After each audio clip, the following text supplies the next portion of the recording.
come to order and start, and hopefully Mr. Flores and Ms. Shirley Barapena can join us in short order.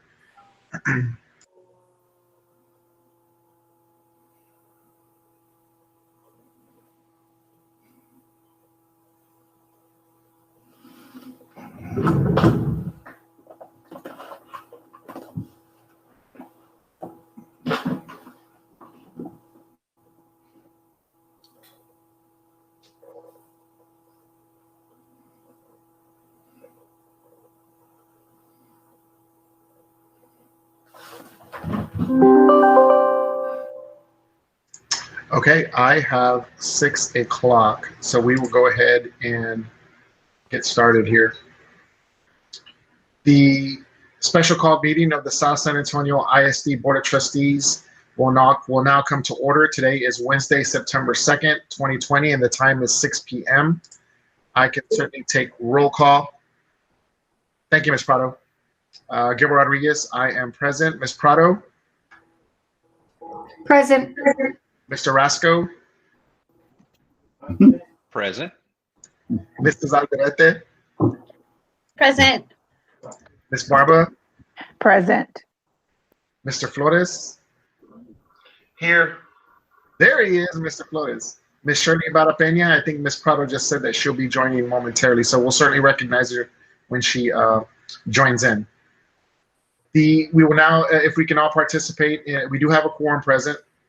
We can all participate in the Pledge of Allegiance, a Texas pledge, our prayer, and our call to action. I pledge allegiance to the flag of the United States of America, to the republic for which it stands, one nation, under God, indivisible, with liberty and justice for all. Honor the Texas flag. I pledge allegiance to Texas, one state, state under God, one one indivisible.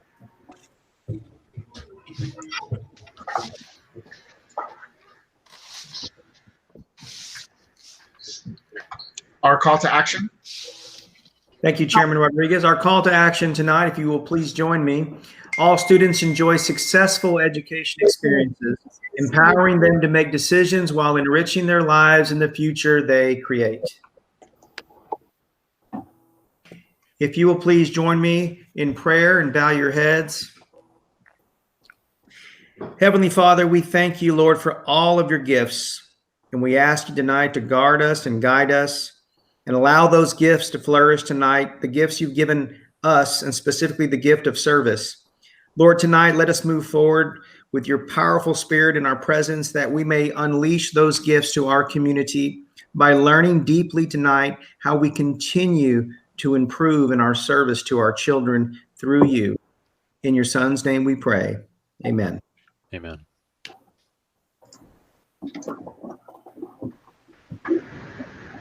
Special notes before we get started here.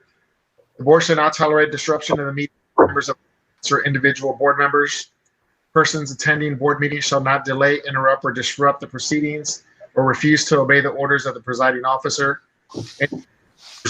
Removal of members of the public and possible action of the board to remove disruptive individual board members. The use of cellular phones and sound-activated pagers are prohibited during meetings. All participants are asked to mute themselves until they are recognized.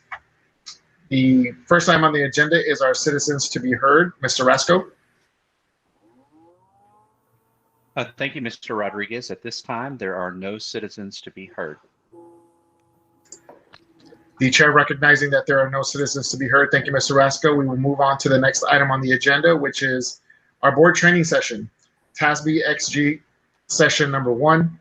Governance Team, South San Antonio ISD School Board and Superintendent of Schools, Team Building and Self-Assessment. Dr. Puig. Thank you, Mr. President and members of the board. We are excited tonight to begin a new adventure together in exceptional governance, led by Dr. Phil Gore and Owen Moore. And with that, I will turn it over to our facilitators. Gentlemen, the floor is yours. Great. First of all, my name is Phil, and I want to just express how privileged we are to be able to be here with you this evening, wherever we are, right? And even though we're not together in person, hopefully we're together in spirit, and even more so by the end of this evening's workshop. The Exceptional Governance Project is something that TASB launched a little over 4 years ago. There's a lady on our staff named Kathy Dundee, and if you've ever been to an SLI, you probably have met her. She and I were at a South by Southwest exhibit, and we saw an organization that had people going by themselves into a little video booth and capturing a video about, I think it was high school experiences. And Kathy was on the outside watching me, and all of a sudden she got this brainstorm. Hey, what if we had a camera at SLI and we went around with a microphone and we asked people, what is exceptional governance to you? And that was just a little over 4 years ago. We did that. We did that hundreds of times at SLI, at convention, other places. We expanded that that question and who we were asking, from school board members to administrators, and then members of the public, even some business people working with school boards, asking them, what is exceptional governance to you? We even asked Miss Texas. And you know, it's funny, everybody has an opinion. Everybody went to school, and everybody has an idea of what is good or what is bad. But out of that, this became then sort of a research study and a project that's been ongoing.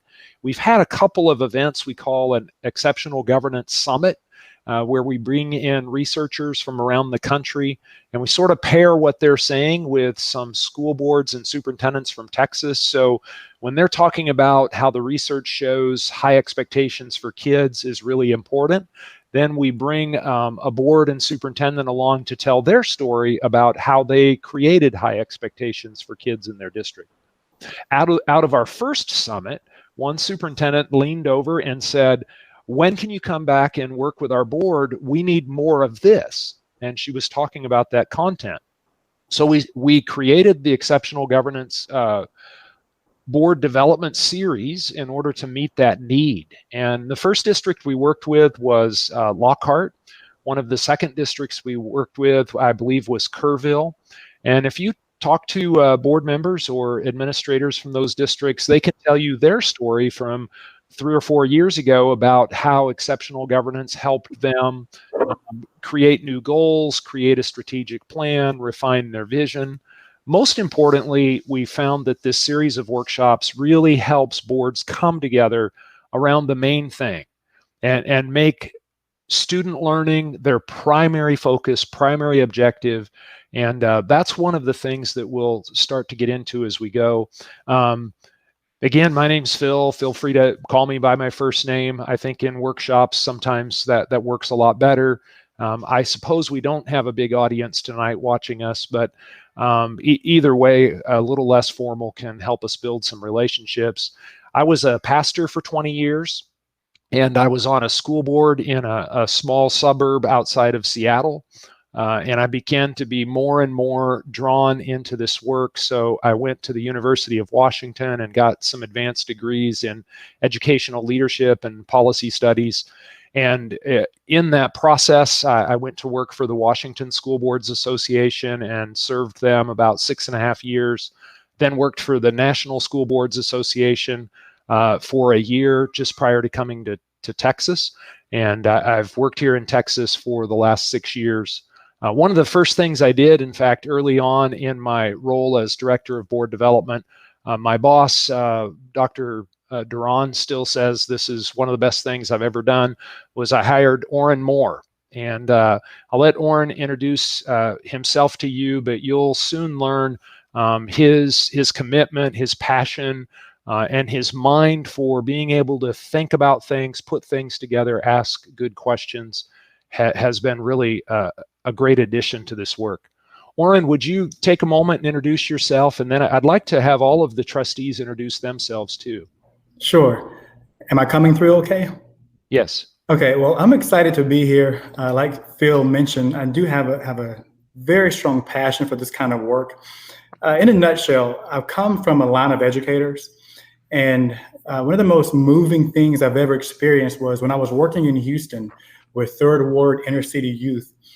I had this great opportunity, and I watched kids go from 3rd grade through grad school.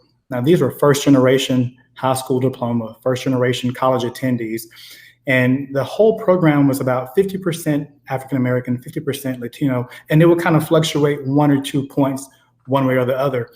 But when I saw kids who statistically should not have been achieving what they were achieving, I began to just really dig in. I changed my major, started working in education, did some private consulting for boards and for managers who were starting up education-based programs in the Houston area, and then came back home and worked in my own home district in the central office there, and then from there to TASB.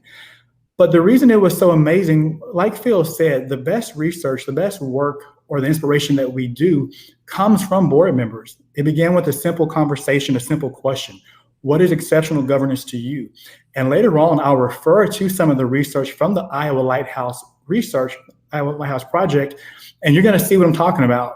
The research for boards and their effectiveness does come from observing boards who are leading districts that are doing well. And so I'm expecting a mutual learning experience. Anytime I step into a boardroom, I come open to learn, and then I come to share the experiences I've gained from other boards around the state. But the last thing I'll say is this. The reason I'm so excited about XG is because in retrospect, I look back at the things we accomplished in Houston in 3rd Ward through the Nehemiah Center, and they were the same things that the Iowa Lighthouse research talks about. It begins with expectations. I look back at my own personal journey through life, and it was the high expectations that led my parents to do some crazy stuff to get all 6 of their kids through college, through grad school, and then 2 of them through a doctorate. And so the Iowa Lighthouse research, it connected the dots. The XG program connected the dots of things that I saw working in real life. And so a chance to formally structure that into a learning opportunity and then to be a part of that, man, my head just explodes because in my opinion, it's learning all around. The things that trustees share just really, provides amazing insight. It provides a great foundation to what I begin to build at TASB, and it provides a great foundation for the next board after you all. So again, I'm so grateful to be here. I hope we can serve you well. That is our goal. We're going to do our best to do that. And I look forward to hearing what you're going to say about this work and what you're going to say about your district. So process-wise, it's great. I love what Gilbert wrote already here in the chat. Let's keep the main thing the main thing. If you have a thought like that, or we say something that inspires you, please put a little note in the chat. And I believe that's all legal, right? We can save that, and that'll be good too. But then if you want to speak, just raise your hand, do like this, and one of us will catch on eventually. Oh, Connie's got her hand up. But I do want to hear from each of you. And Gilbert, maybe if you'd go first and tell us how long you've been on the board and what if you could make it brief, what your hope or vision is for your school district and for XG board development. Thank you for that, Phil. Well, Gilbert F. Rodriguez, I was elected my first term, November of 2018. I was immediately appointed as board vice president. I've since been the board president for what seems just like a few months. Certainly my vision for our school district is one that's a destination, one that's a model district for others to follow, not only in student achievement, but certainly board governance as well. And my hope for XG governance is that we kind of fine tune. I think this board understands what good governance is, but I certainly look forward to fine tuning, those tying up those loose ends and maybe getting a little bit more clarification, and certainly addressing any questions or concerns that board members may have. I know I certainly will probably have some. I think this particular board, has already some questions probably in their mind, given that we stopped recently participating in LSG and made the move to XG. So there's definitely going to be some conversations, some questions there that we all look forward to. But I certainly have a passion for what I'm doing here. I certainly have a passion for representing our school district and our team of 8, along with our superintendent. And I'm hopeful that we will move forward in a positive way. So that's my brief summary there. Thank you, Phil. Thank you. Kevin, you're next in my screen here. Sure thing. So thank you, Phil. Thank you, Oren. It's nice to meet you both. I'm Kevin Rascoe. I'm the vice chair for the board, and I'm on the finance committee. So I come from a family of educators. Both my parents are educators. My dad taught special ed for 36 years and kindergarten through third grade. And so growing up, I'd go into his classroom and kind of see what was happening. And he was kind of my inspiration to become a teacher. So I'm actually an educator myself. 16 years. I currently work for San Antonio ISD and I serve on the board for South San. And I am in advanced academics. And Phil, you said Kathy Dundee, and my eyes lit up. I was fortunate to get to participate in presenting at ILD this year. So I had a lot of interactions with Kathy, setting that up online for the first time ever. So, that's Nice. always a fun challenge. But, my vision for moving forward is, even before I came onto the board, Lone Star is not my favorite program. And I am excited about bringing XG on. I think it's going to be really great. And it's an opportunity for us to fine tune how we operate as a board and how we can move forward and keep improving.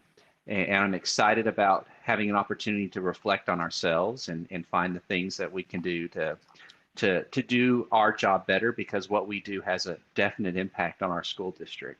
And I want us to be the kind of leaders that people talk about and say, we can do great things because we have great leaders who enable us to do great things. So I'm looking forward to how XG can help us with that.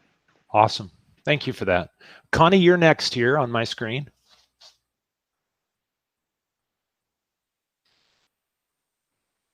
You're still muted.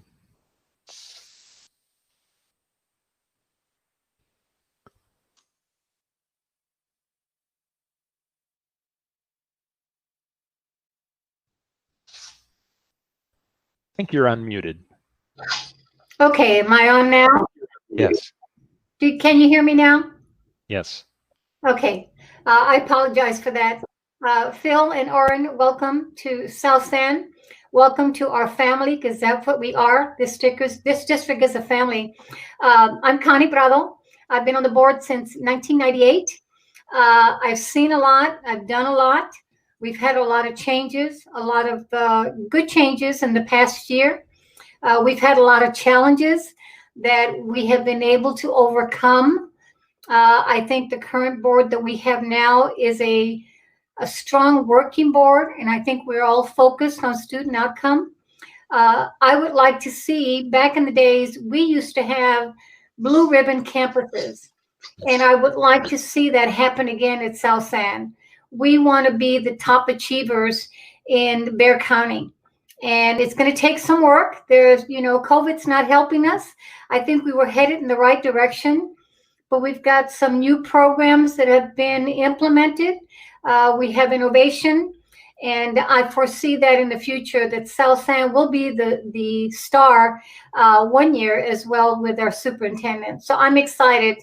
And I too, LSG was just not working for us, and I have high expectations for the XG. Thank you. Thank you for that. Homer, I've got you next here on my screen. Okay. Hello, my name is Homer Flores, and so I was recently elected to the board back in 2018.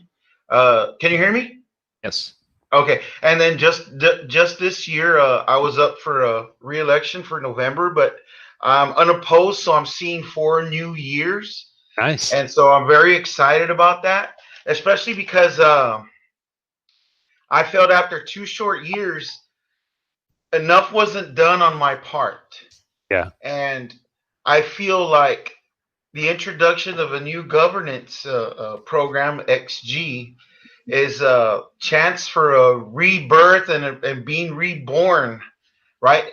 A rebirth of our district and our governance tool to get to move and get excited for the kids, because I really want to do something and be a part of a board that's going to be focused on the educational part now, the outcomes for the kids, and raising our district and our ratings as they come along through the years. So I'm really excited about that. We got a new superintendent. We have a breath of fresh air in that point, because I think back now to his interview and all the data that he would bring and all the points that he would make. And Lone Star governance, just maybe a little introduction to being data driven and where we're headed and what we should see for the on the outcomes for kids and how all that works. But to me, LSG sounded like a contaminant. And I would think like that, like, man, I don't want to get infected anymore. But now I see XG and it sounds like a shot, like a remedy, and I'm really excited about it, right? So I'm like, okay, let's get on with this. I think it's gonna be a good thing. I'm sorry for the analogies, but that's the way I feel. And so I'm really excited about this shot in the arm and getting excited again for what we can see, man. And I just don't want to leave anything on the table if I ever had to leave, from being on the school board. And so 4 new years, 4 new exciting years to come. And I just want to see us help the kids. Nice. I'm sincere when I say that. So that's it.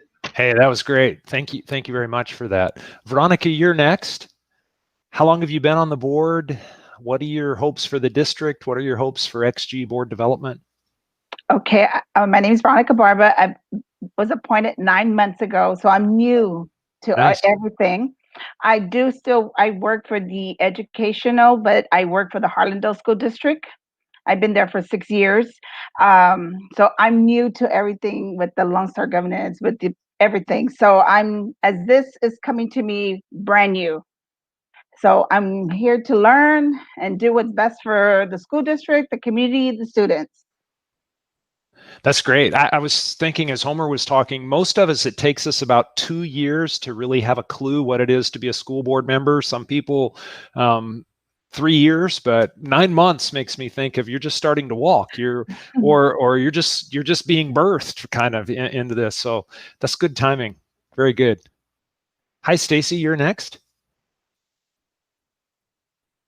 I am Stacey Alvarez, and good evening, Mr. Gore and Mr. Moore. I've been advocating in our district approximately 16 years. I was a board member once before. I jumped in on a seat that was vacant. They walked off. I let it go for a couple years, and then I was placed on the board approximately almost a year ago. The reason I choose to keep my foot in this area is because I come from this background in which my community serves. And I believe that when people come together and they put their heads together, they can do great things. And our children, although we're considered a district that struggles, I believe that our children should get that fighting chance. And I think that this board has been very strong, along with Dr. Puig, on making sure that we make those availabilities, starting new things. I got to see LSG outside of a board member role, because even though I let the seat go, I continued to go to the meetings and stay involved. Wow. So I saw that LSG was basically a babysitting module, right? That's all it was. It was a babysitter. It didn't allow the board to grow. I think it more pointed the finger at the board. So I'm super excited about this XG. I can't wait to see where it takes us, and I can't wait to see the growth and to continue moving forward as a district. Thank you very much for that. That was great. I really appreciated, I think it was Connie earlier using that word family. And I feel like others are expressing some of that sentiment too, that, we're in this together. Those were the last trustees on my screen. Is Shirley back? Pena? No, I think, Phil, I think she said she had to step away for a minute. Oh, okay. Well, Mr. Superintendent, these sessions tend to work really well with a newer superintendent, kind of a fresh start. Let's pull together. One of the things OREN and I like to emphasize when we do transition workshops is how the superintendent's success depends so much upon the board. but the board's success depends so much upon the superintendent. So congratulations for hiring a governance-minded superintendent. I think that's a great plus. Not every superintendent has a governance mindset, and so this is exciting. But Mark, would you introduce yourself, say a little bit more? Yes, Mark Puig, chief teacher in the district, and Nice. I always consider myself a teacher first, and that's how I got into this business, and that's the lens through which we recommend decisions be made, through the lens of the teacher and the experiences of the teacher. So keeps us grounded. I'm just excited on this journey, joining a team that is so committed to changing the outcomes and the future together, and that is really seizing the future for the children. The opportunities here are amazing. The momentum started, and Ms. Brado said, several months ago. And as Mrs. Alvarez said, lots of innovative, and that sounds like a buzzword, but be specific, tangible, the innovation that's happening in here, from the care zone that was implemented, unlike anything in the entire state, is really allowing the South San family to serve the kids in a way that hasn't been done before. And that's just one example.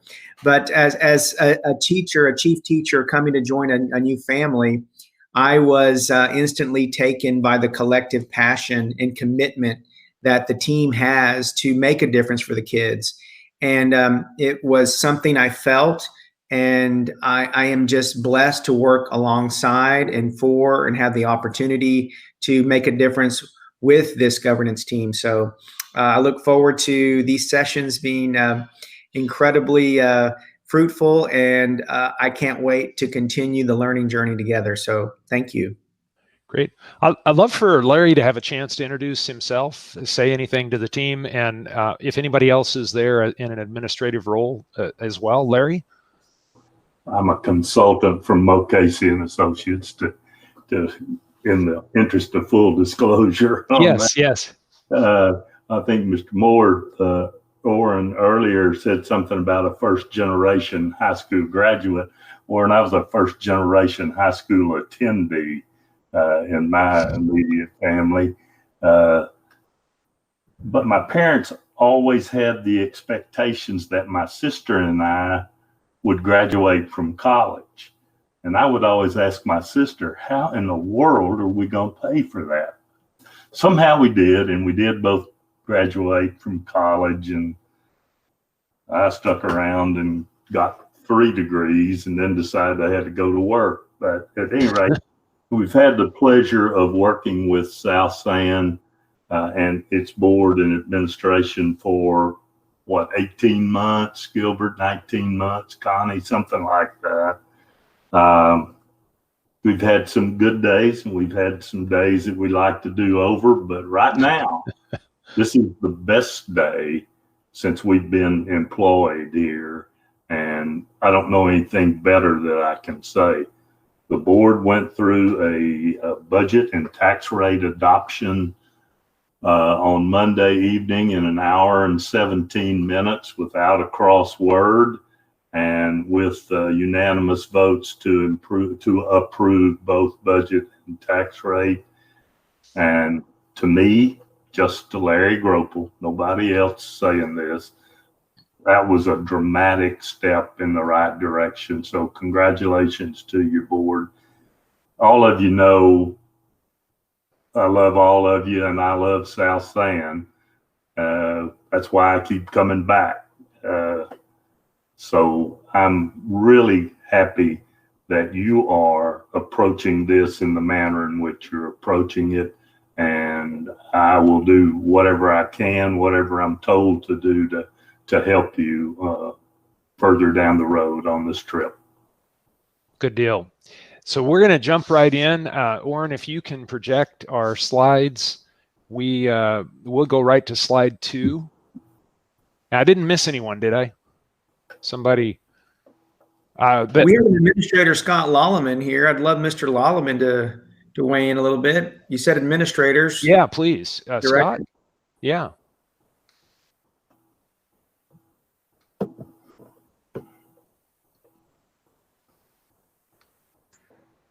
Is he? Maybe Scott stepped away for a moment. I'm sorry, Dr. Yeah, he might be in the kitchen.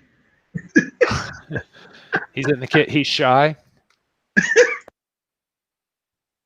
We'll try to make time for that as we go along here. Let's find a time that he could be introduced and share. I've been making a few notes as we go along because tonight, we're largely just getting acquainted, and we'll be in this journey together. That word exceptional, there's nothing hidden or magical about it. We just mean like the adjective, that I had an exceptional plum today. I mean, we just mean good or great governance by that. It's become kind of a thing, if you will, because now there's, a series of trainings and some other materials to support this. We had 5 completions on the XG board self-assessment today. So there's 2 more that please fill that out in the next couple of days. Takes 15 or 20 minutes. And it's anonymous, so we don't know who did or who didn't. But that was intended to help kind of prepare you for the content we'll be talking about. We structured this into 5 different sections. And they were initially designed for 3-hour workshops each. But it doesn't always work out that way. Our commitment to this is to be alongside you and with you for really as long as it takes.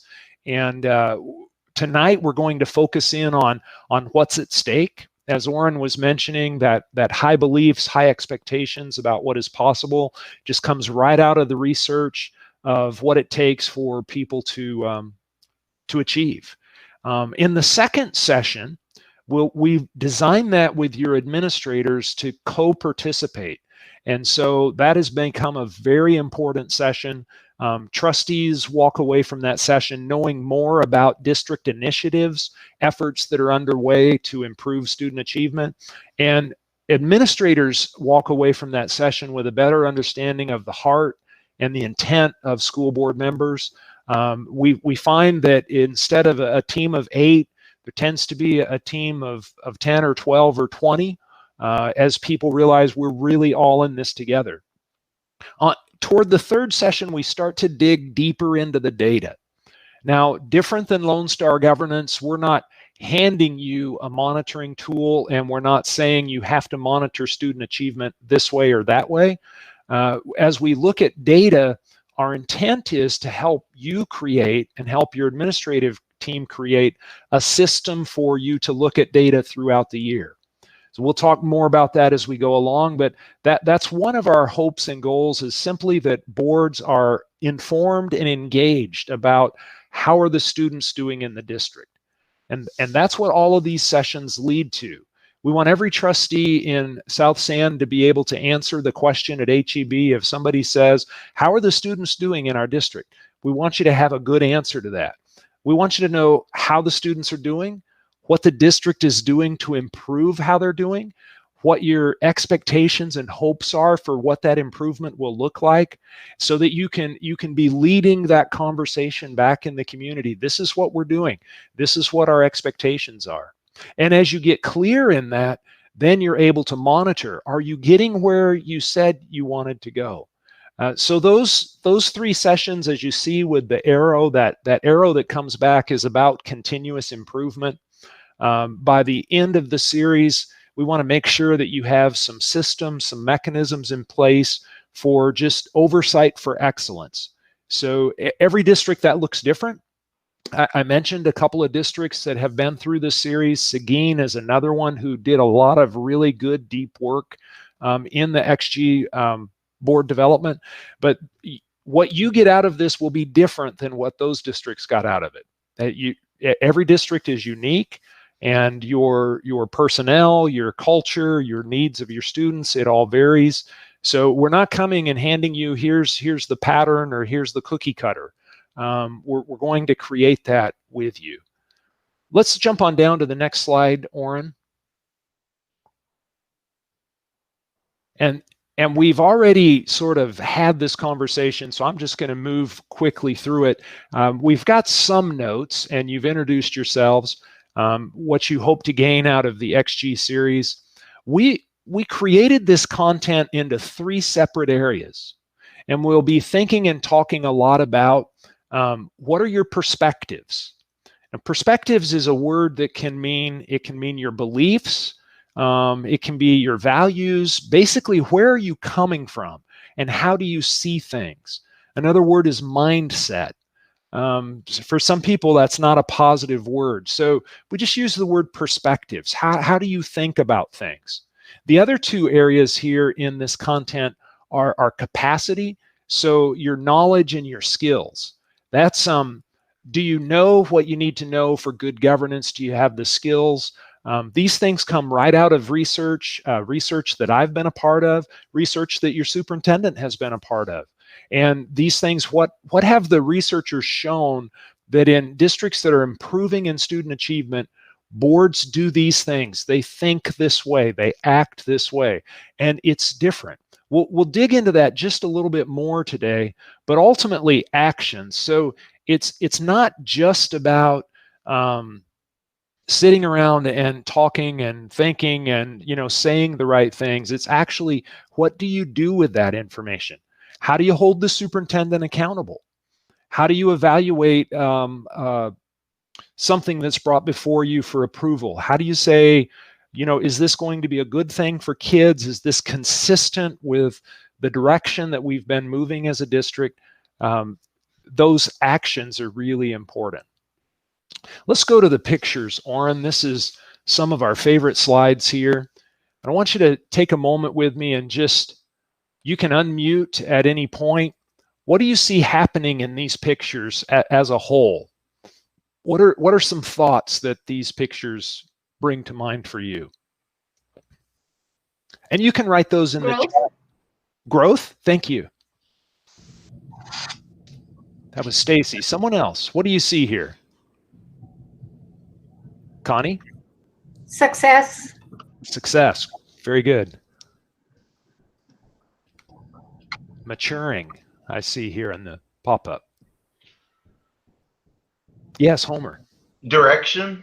Direction. Very good. Yes. There's a accomplishment. Dr. Puig said a bright future. Achievement. That's very good. Homer?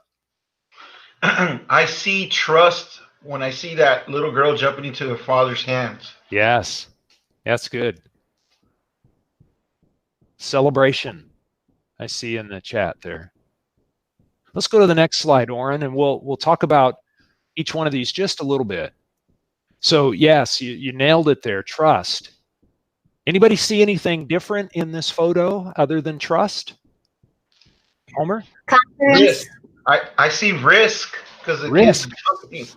Yes, absolutely. Connie? Confidence. Confidence. Yes, risk, confidence, trust. Those are good words. Love and support. Anyone else? Veronica?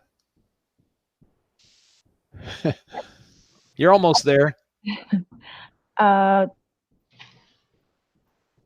Happiness. Yes. Joy. Yeah, I was going to point out joy because they're both smiling. Oh, yeah, there we go. I see a relationship. I love it. Yes. There's a relationship. I don't know if that's a dad or a granddad or an uncle or a friend. I don't know. Trust, joy. Let's go to the next one. These pictures are really powerful. Looks like Mr. Rascoe. How about this one? We gave away the word there too much, but what else do you see in that picture besides curiosity? I see exploration. Very good. Exploration. Thank you. Discovery. Exploration, discovery. Gaining knowledge. What if it was a little boy in the picture? What would you see going on? Probably ants dying under the sun. Yes, ants dying. I see excitement. It looks like she has excitement in her face. That's good. How about the picture with the man here in the bottom left where he's got his hand on the steering wheel of the car? What do you see there? Nerve-wracking. Nerve-wracking, yeah. Teaching them to drive. Those needles are close to the red, and he's in the middle of the road. So, yes, he's in the middle of the road. It's safer down the middle, right, Homer? Well, I see the rear view mirror that says maybe where he came from, and then the big window that says where we're going. Yeah. What's different about that rear view than the front view? Smaller. Yeah, it's smaller. There's something else different about it too. You know, to me that signifies one direction. Yeah. Moving forward, but never forgetting where you came from. Yes, I think it's really important. Oren, let's go to the bigger version of that one. I think there's something else that'll stand out about that mirror. Yeah, Homer? What I'm seeing is that it's in one direction, so there's no going back, just going forward. But that's me. Right. He better not turn around at that speed. The background is different. What's different about the background? Forward, we're seeing a lot of growth and shrubbery, and in the background, to me, looks like maybe mountains. Mm-hmm. They climbed the mountains to get where they're going today, maybe. And Gilbert noted in the chat, the rear view mirror picture is clear. It's more clear than the front picture that's a little out of focus. Well, hindsight is 2020. They say. I'm not going to ask for a show of hands of how many have driven. Is that 140? It's too fast, but I know that at a certain speed, things start to get blurry.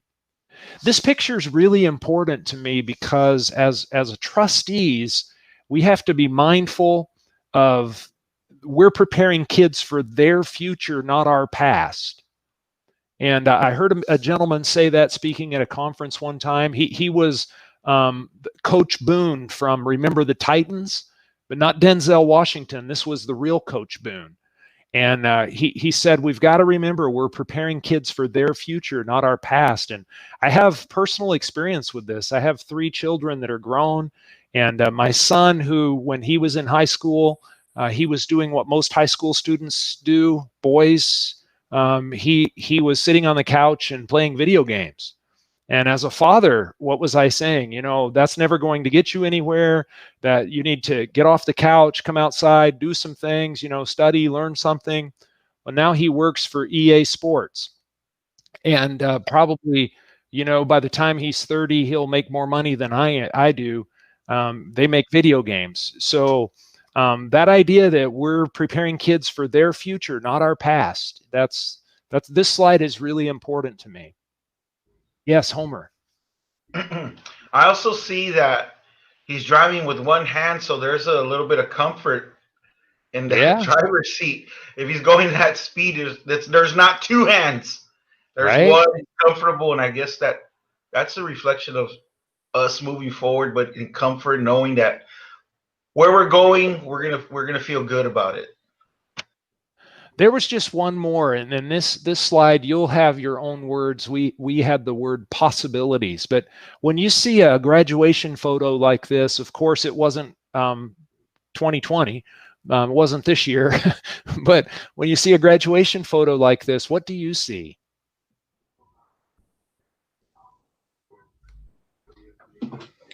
Our future. Yes, future. Potential. Potential. That's good.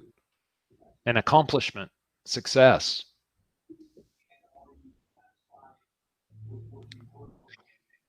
Many persevered.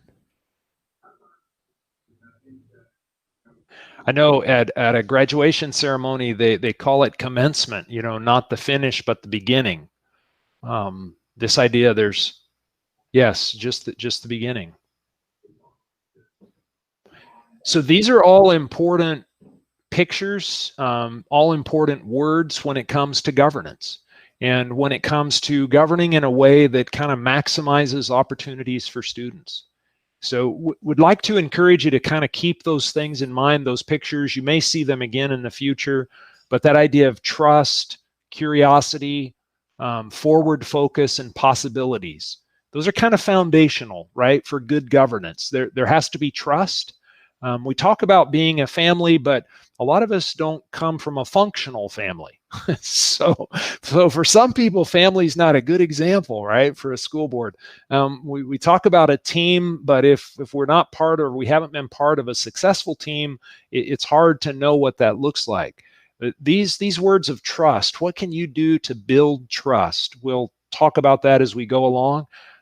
Being focused on students and their possibilities, their future, not necessarily the way the world was, but preparing them for what will be, and always being curious. I think curiosity is one of those like fundamental perspectives we have to be an effective trustee. We need to be curious. And can you help me understand? You know, there's a way to word the same question. Why did you let that happen?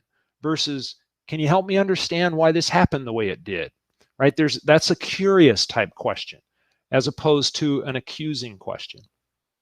You better jump to the next slide, Oren, and you probably better take over because I'm talking too much. So let's focus on this idea of possibilities. I heard someone say it's about potential.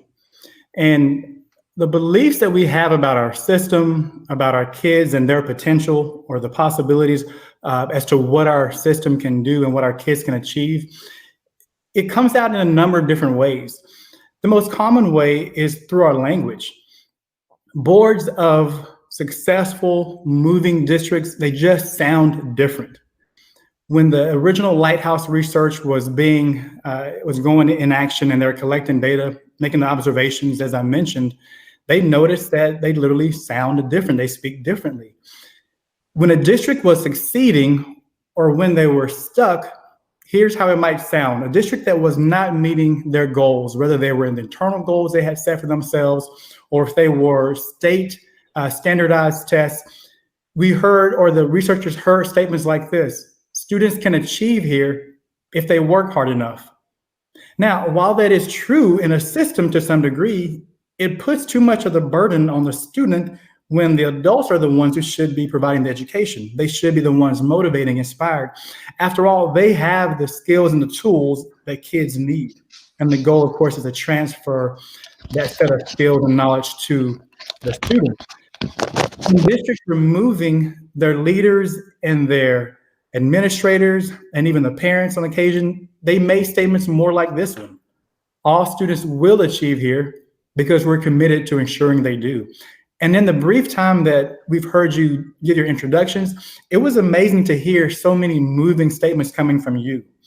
And to bring it home, I've said in board meetings, or I've said in workshops that were mandated by state officials, and it was amazing to hear how board members shared their experience compared to one rural district comes to mind. And I'll never forget it. This board member said that, I believe our kids can graduate here and go compete with any kid, no matter what size the district is. This is a rural district. Statistically, again, they should not be doing as well as they do. A large percentage of free and reduced income lunch students, but they're hitting it out of the park. 7 distinctions and all of their internal goals they had set, they were meeting them. And then I compared that statement to another district that was here, to some punitive measure. And when asked, what's happening in your district, the trustee said, we're not doing well. And someone asked, why is that? And the response was, well, I can't take them home. I can't make sure they read at night. I can't give them a good meal. I can't make sure that they get travel experience during the summer. And eventually someone said, well, what can you do? And that's the difference between a moving and a stuck statement. Sometimes it's a sincere belief, but it may not be the right belief that is needed to move that system forward. And again, it comes out in our language.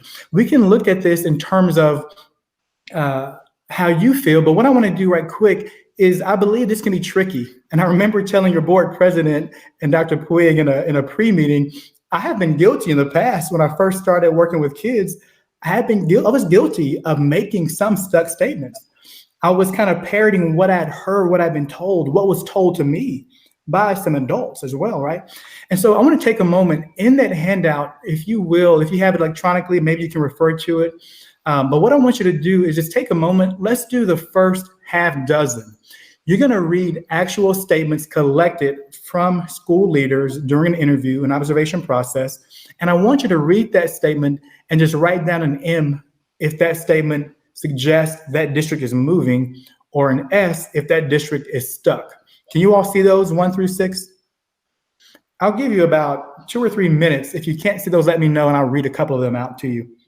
And I'm going to be doing the same little quiz, so I'll be able to time it to know that you're done or not.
All right, would anyone like another minute, or do you want to go over those now? Okay, let's go over it. What we'll do is we'll go down the list, and anyone can call out a statement. If someone wants to disagree with them, they can unmute and say, hey, I think it might be this, just so we're on the same page. Number 1, what would you think? Is that a stuck belief or a moving belief? Moving. I see Kevin said moving. I could read his lips, even though he was barely muted. Good. Number 2.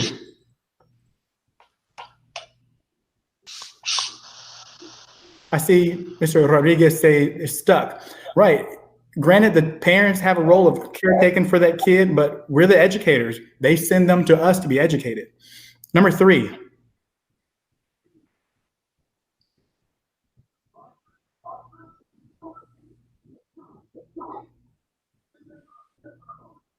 It's stuck. Pretty low bar. Just behave. Get through the day. Number 4.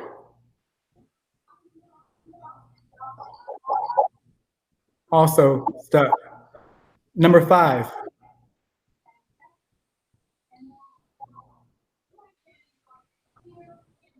Moving. That's moving. Absolutely. Yeah. High expectations, faith in the kid. The last one, what do you think? Moving. Absolutely, it's moving. And it's very much akin to the kind of statements I heard you all make from the very beginning. We're all excited. We're a great board. We're a family even, and we're focused on student outcomes. So what I want you to do, I'm going to paste a link in the chat. I'm going to give you a minute to follow that link. And what I want you to do is, on this next slide, you'll see an opportunity to take a quick vote. We're going to talk about what moving and stuck or beliefs mean for you in your district. This question is pretty straightforward. What percentage of students in your district are currently achieving at or above grade level?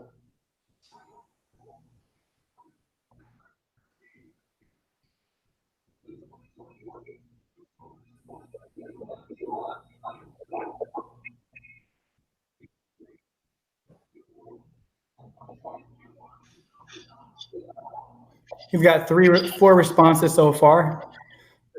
Sounds like you all have found a link.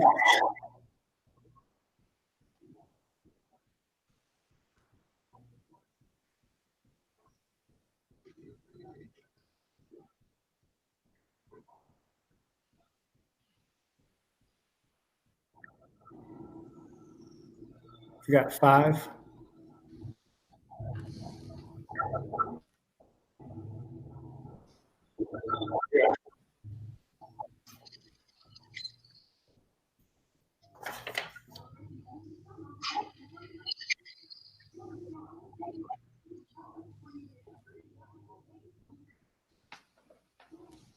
I see one person wants to change their response.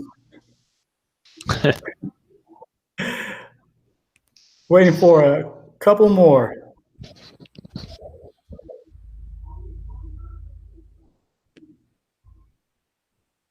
Oh, okay. There we go. There it is, I think. There it is. So the percentage of kids currently achieving at or above grade level in your district, have a quick look at this. I want to hear in a second kind of what informed that decision, but mostly, what do you observe about this? Just this by itself, what do you note?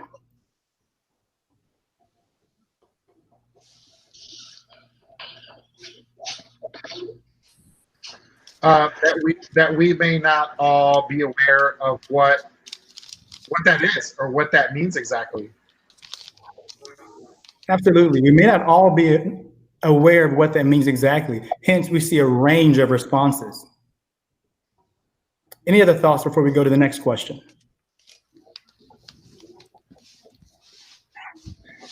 Okay, the next question, and read it carefully because there is a word that is different that changes the whole meaning of this statement. What percentage of students in your district are capable of achieving at or above in grade level? And you should be able to go to the same poll. It should pop up and enter your responses there.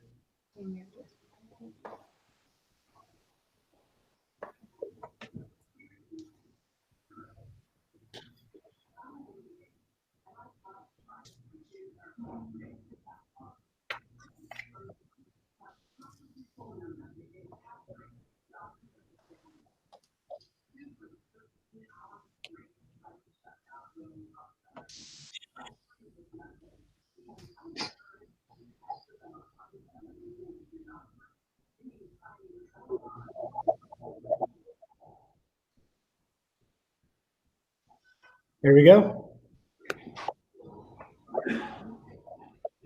So I'm going to toggle back and forth between these two. And what I want to do is just talk simply about observations. How would you compare this range and even the overall scores to this one?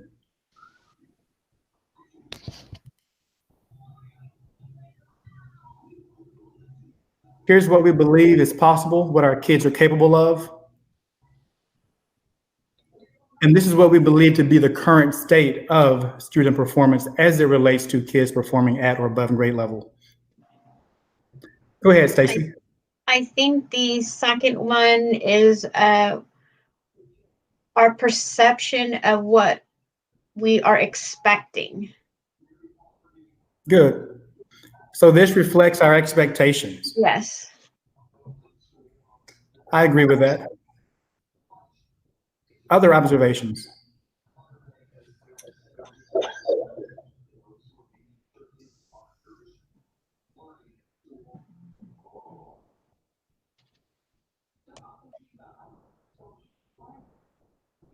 Can I speak? Sure. I think this has to do with our philosophy as well. Absolutely. Would you care to say more about that? Well, I think we all agree every child can learn. Everyone has the ability to learn and to achieve at a grade level. But it's our responsibility to make sure they get there. Sure. You know, for me, it's we have to believe that, from the superintendent to the board members to the teachers in the classrooms and the kids themselves. We all have to believe that and commit to making that happen. Otherwise, what are you showing up for, right? Why are we showing up if we don't believe that? My feedback: if we don't believe that, if the staff and the superintendent and certainly the students don't believe that, then are we missing an opportunity here? That's what I.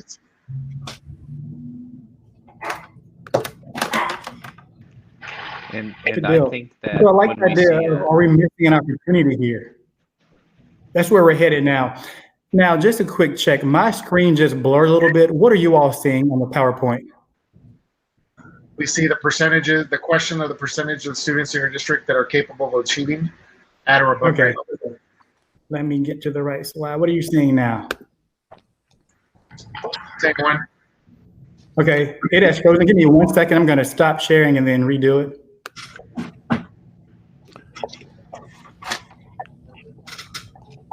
That's good, Oren. I don't know if anybody mentioned the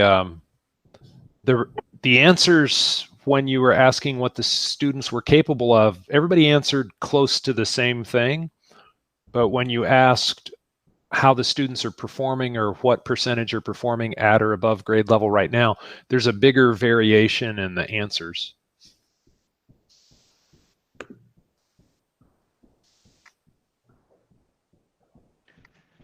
And I think that might have something to do with how do you measure kids on grade level or above.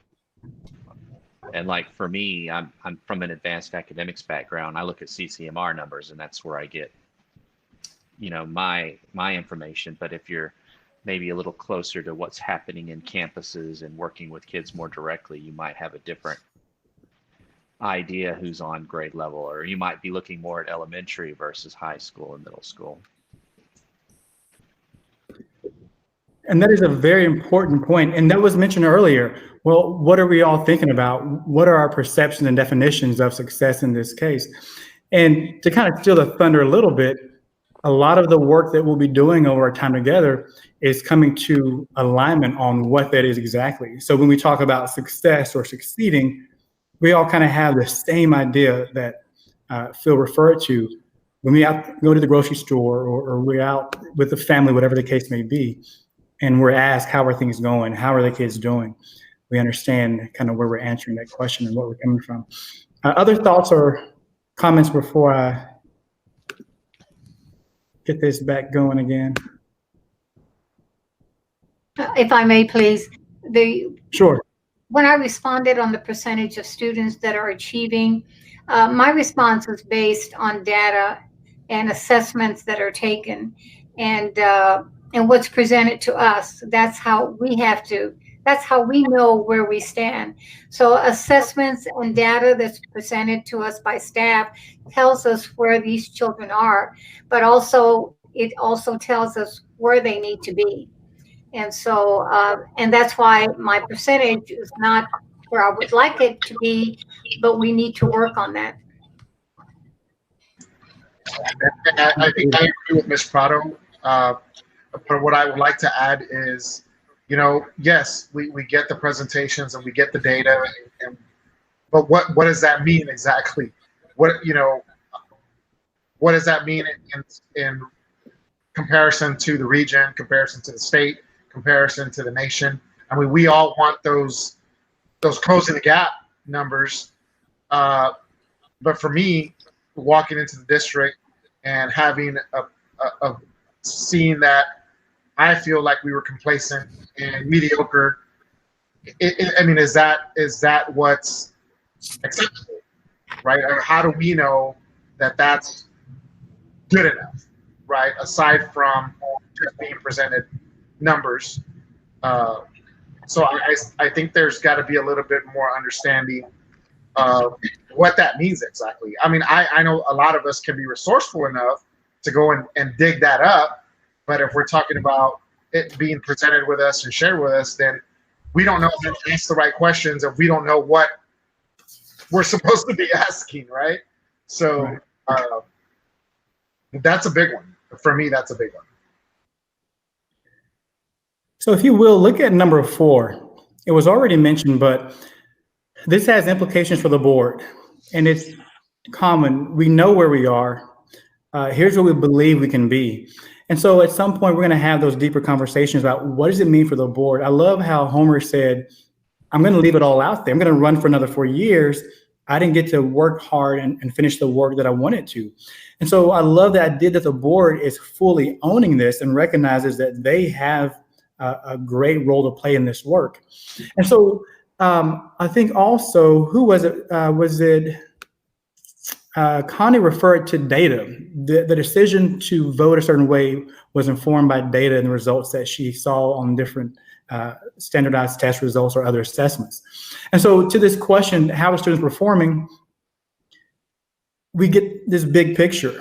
And then as we begin to dig down, this idea right here that you're seeing really expresses the tenor and the mood of what XG is about as we go forward. We can look at this high-level performance chart. We can look at this high-level question, how are kids doing? We get one answer. If we were to drill down and say, how about this particular group of kids in your district, you might find even different answers, more detail. So what I want to do is just show you very briefly kind of how this looks in real life. Now, these scores are dated because these were from 2019 TAPR, and it shows just a snapshot how that question can look different depending on the level or the view that you're looking at. If we see South San Antonio ISD compared to statewide performers on the STAR test, we can see how the state has probably a slightly larger proportion of kids who are scoring at master's level, close to similar for those that meet, and maybe close to similar for those that are approaching. But the question we asked earlier, just hypothetically, well, which students and how much? If we dig down a little bit deeper, we can see that differences begin to emerge between different population groups. And now how you answer that question, it warrants a different or a broader response. And then if we go down further in the interest of closing gaps, we'll see again how the data look different compared to specific gaps that, I know we've been working on in terms of HB3 and the student 3, domain 3 student achievement gaps there. So we are up for a break. Let's go for the full 10 minutes if you think you need it. Is that going to work well, Mr. Rodriguez? 10 minutes? You know your group better than I do. Yes, I think I've given them 30 seconds at one point. So I think they'll take the full minute, the 10 minutes. Yes, sir. Okay, that was good. So we're back at 7:16. Yes, sir.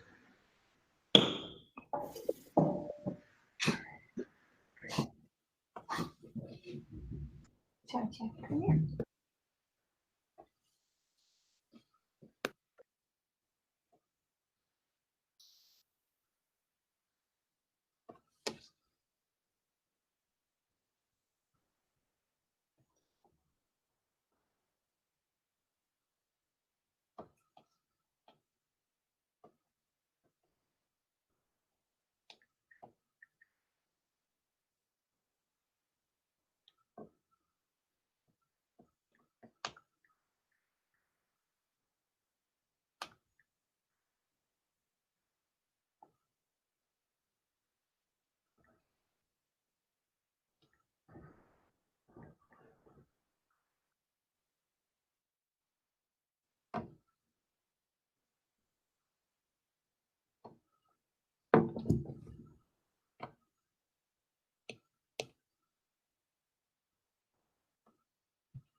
How are we doing so far?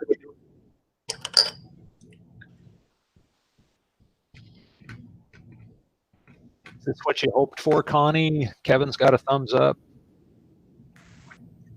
Okay, we got a couple thumbs.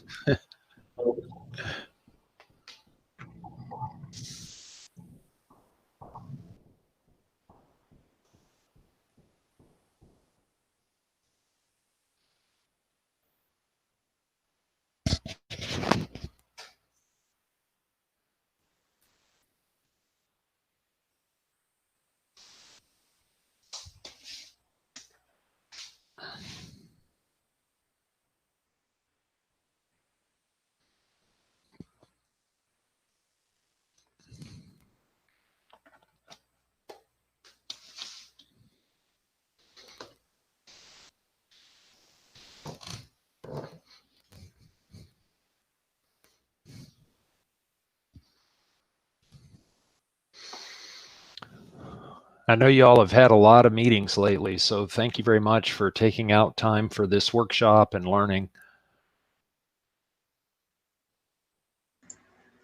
Well, certainly thank you for spending the evening with us as well. This is good. This is what we do, and it's become my mission in life to help school boards improve governance that improves student achievement, opportunities for students to be successful.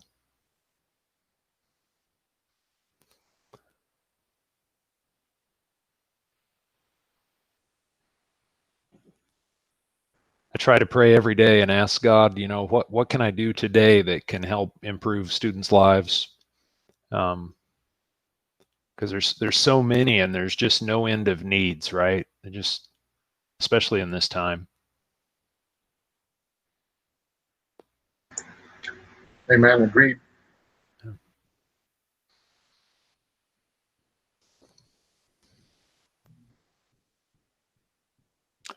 Well, Oren's slide says, "Let's get started." So I'm assuming he's right there. We'll see. There it is. I guess that's me. So, you know, I mentioned this content, it really comes right out of the research. And a gentleman that I've become friends with over the last 15 years, his name is Tom Alsbury. Tom actually did a study in the early 90s in Washington State. And I did not live in Washington or know him there at the time. When I met Tom first, I think he was a professor either in Iowa or in North Carolina. But his study showed that when school boards behave badly, that results in turnover of the board, turnover of the superintendent, changes in policy personnel, and a decline in student achievement. It was really a revolutionary study because there just wasn't hardly any studies out there on how school boards actually affect student achievement. And Tom's study showed that there was a connection, but not a good connection. So I'm really curious from you all, what would you say is an example of a bad board behavior that could cause disruption and maybe hinder student achievement? What's an example you can think of?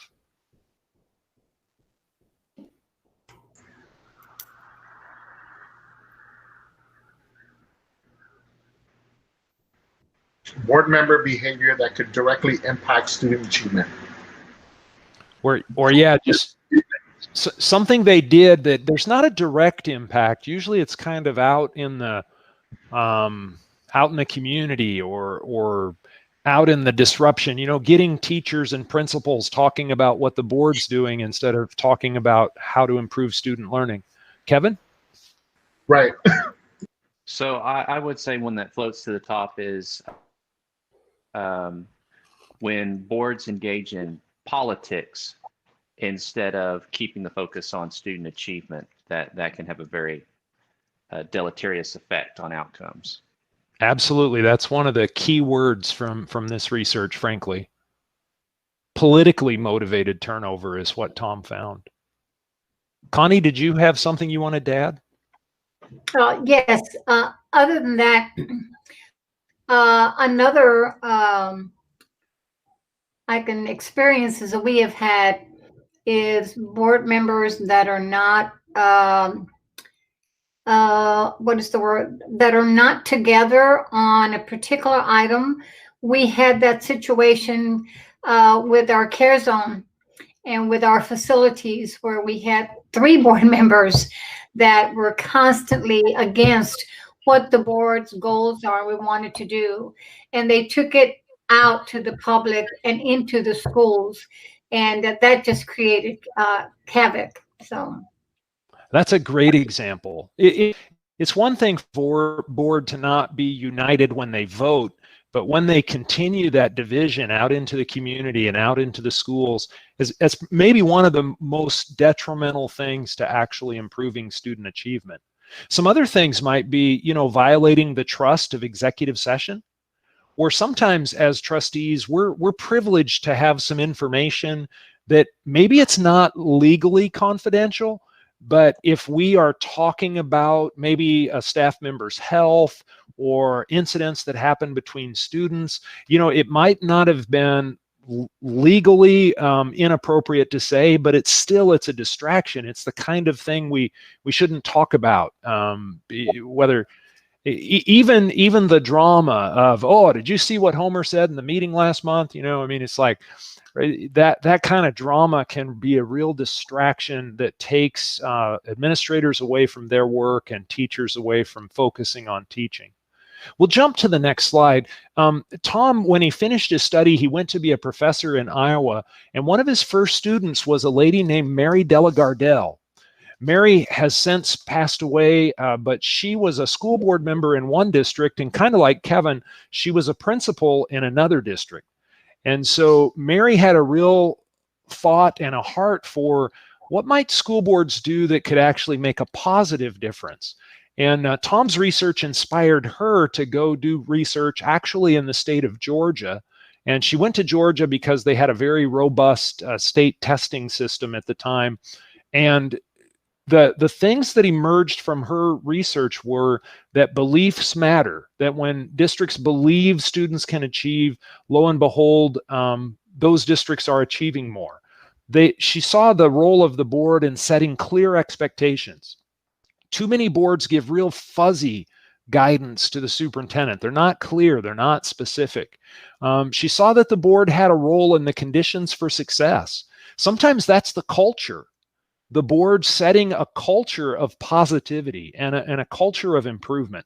Sometimes it's supporting professional development or improvement to curriculum and assessment, the kinds of things that really make the difference for kids. Again, kind of to Gilbert's point earlier, it's not a direct impact. Sometimes it's an indirect impact.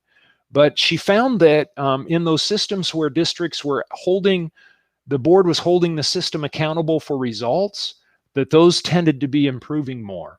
And then this idea of building collective will. This is something we found in the last couple of years here in Texas that is unique to Texas. More than any other states where some of this research has been done, there seems to be a strong community engagement component. So boards that say they're engaging and involving their community tend to be governing districts that are improving in achievement and closing gaps. Kind of the magic or secret rabbit that we're chasing here. What does it take to raise achievement for all students and close gaps at the same time?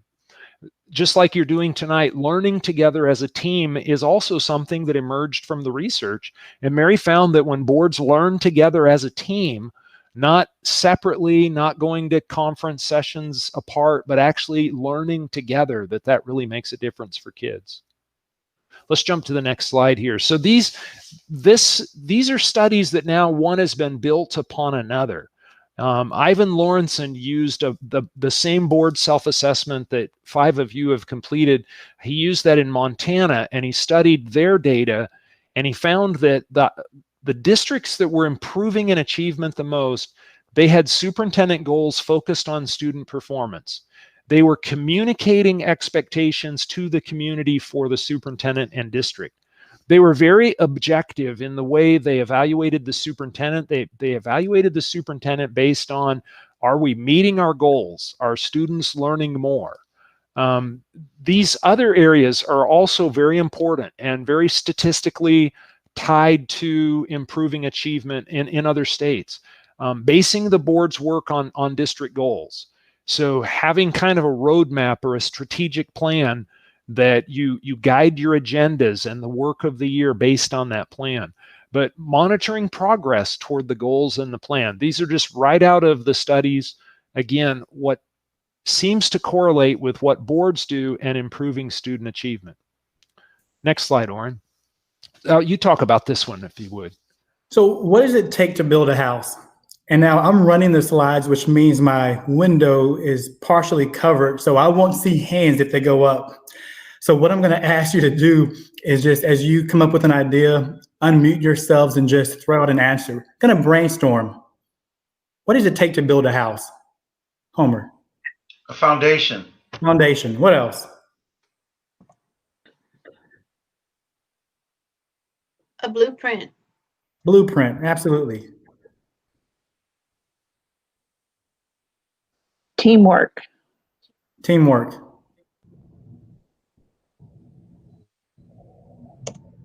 A foreman. A foreman. Absolutely. Someone's got to call the shots. Yes, Homer. What I see in the picture is it takes different sizes and shapes that have to come together. Absolutely. And all those materials and those resources might look very different, but they all work together for one end. So when we think I'm sorry, we have to have a vision, right? What do you want your house to look like? Sure. And that might be the plan. It might be part of the blueprint.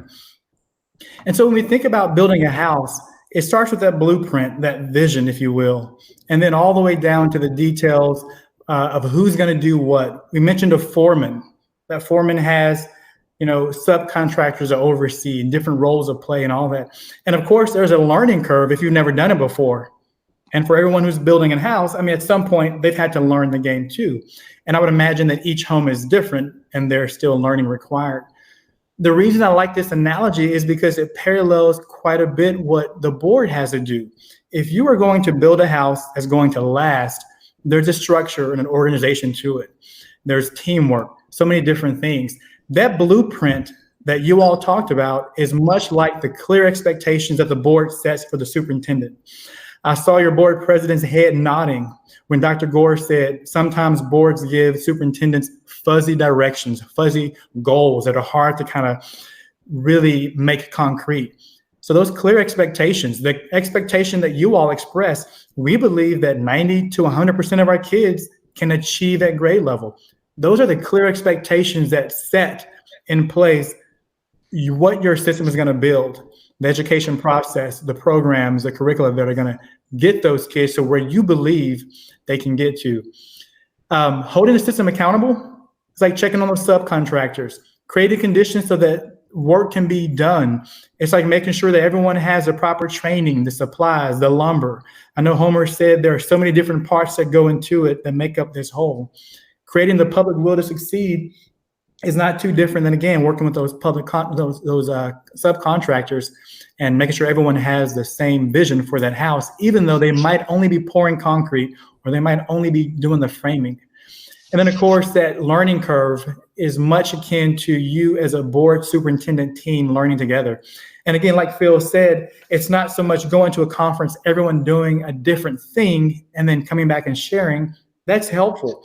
But there are times where you're going to go together and learn together.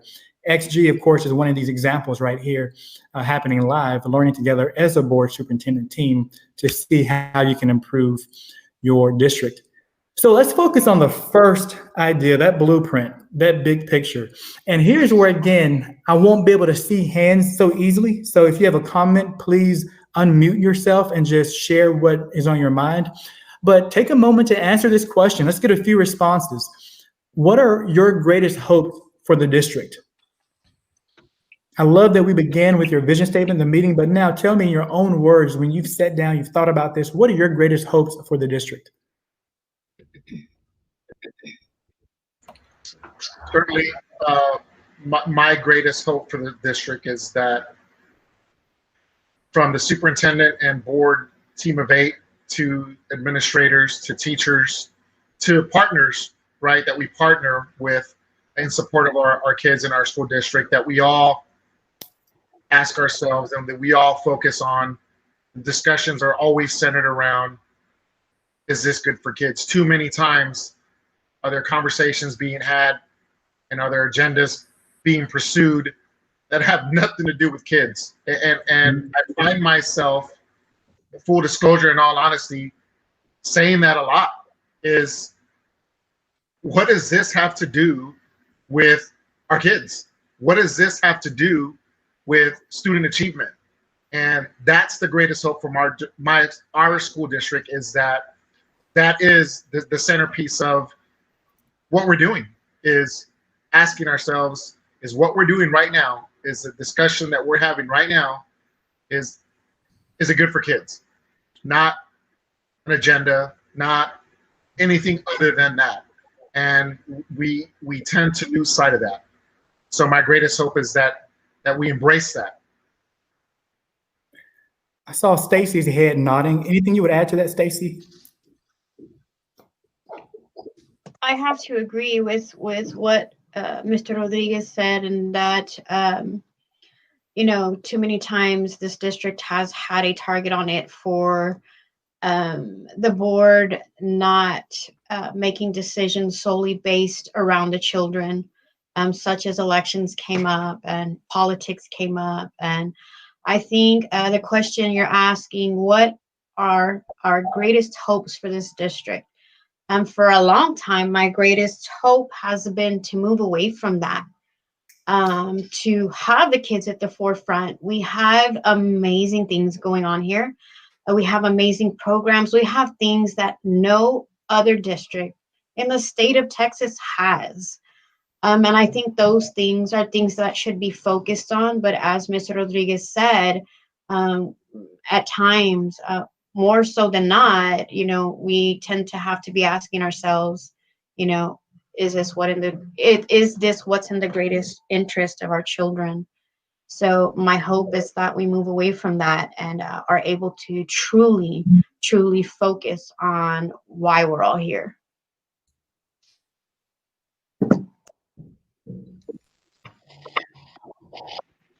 So my greatest hope is that we can move into a B and then into an A district and become a draw, because we've lost some enrollment to the charters that have opened up in our borders, and we know they're not doing a better job than we are and can do, and see those kids come home and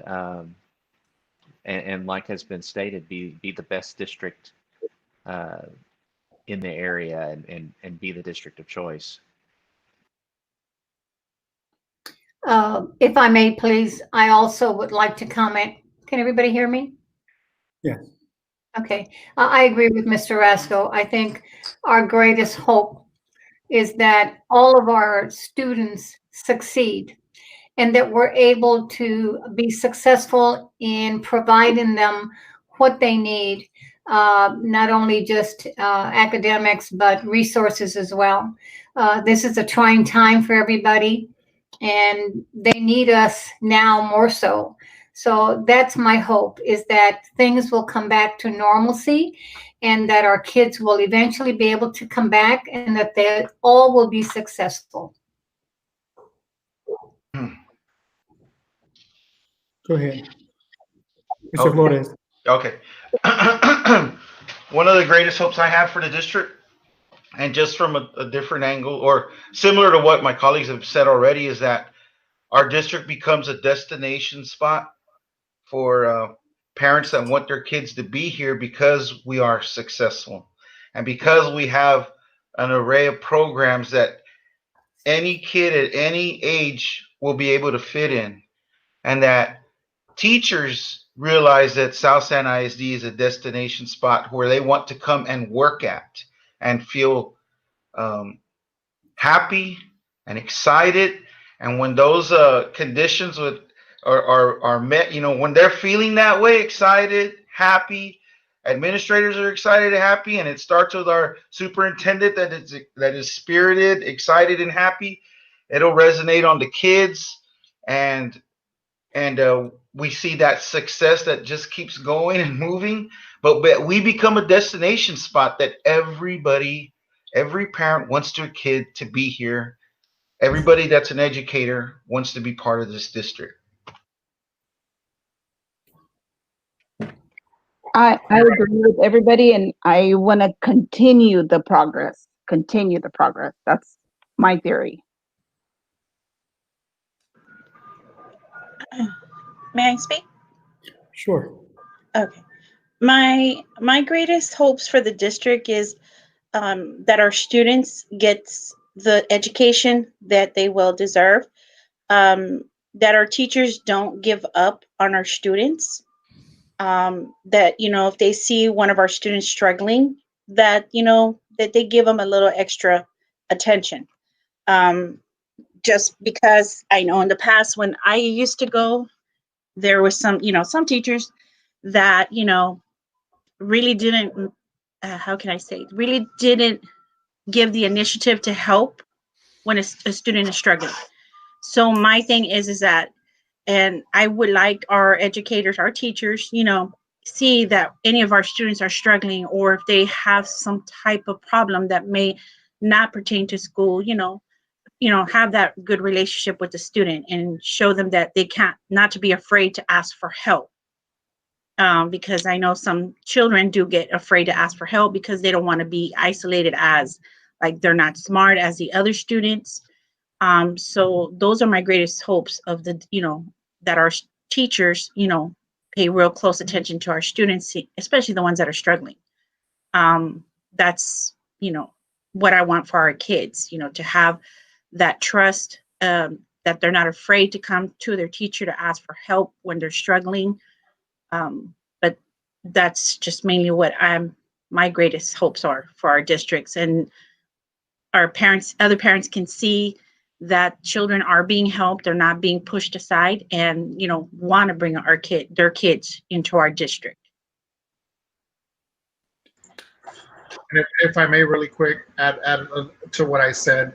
Certainly, I've been very vocal on all those things, right? That we want our school district to lead from the front, to be one that other school districts can model after. And my hope for the district and the comments I made are, centered around us as the governing body, our team of 8, and not just talking about it, but being about it, setting that example and leading from the front, lead by doing. And as the data has been presented to us, it resonates down, right? So we can sit here collectively and talk about our individual greatest hopes for the districts, and we all collectively decide how we're going to get there and what those are. But at the end of the day, we need to practice that. And when we promote that collectively as a team of 8, then the sky's the limit. It really is. And we have tremendous administrators. We have phenomenal kids.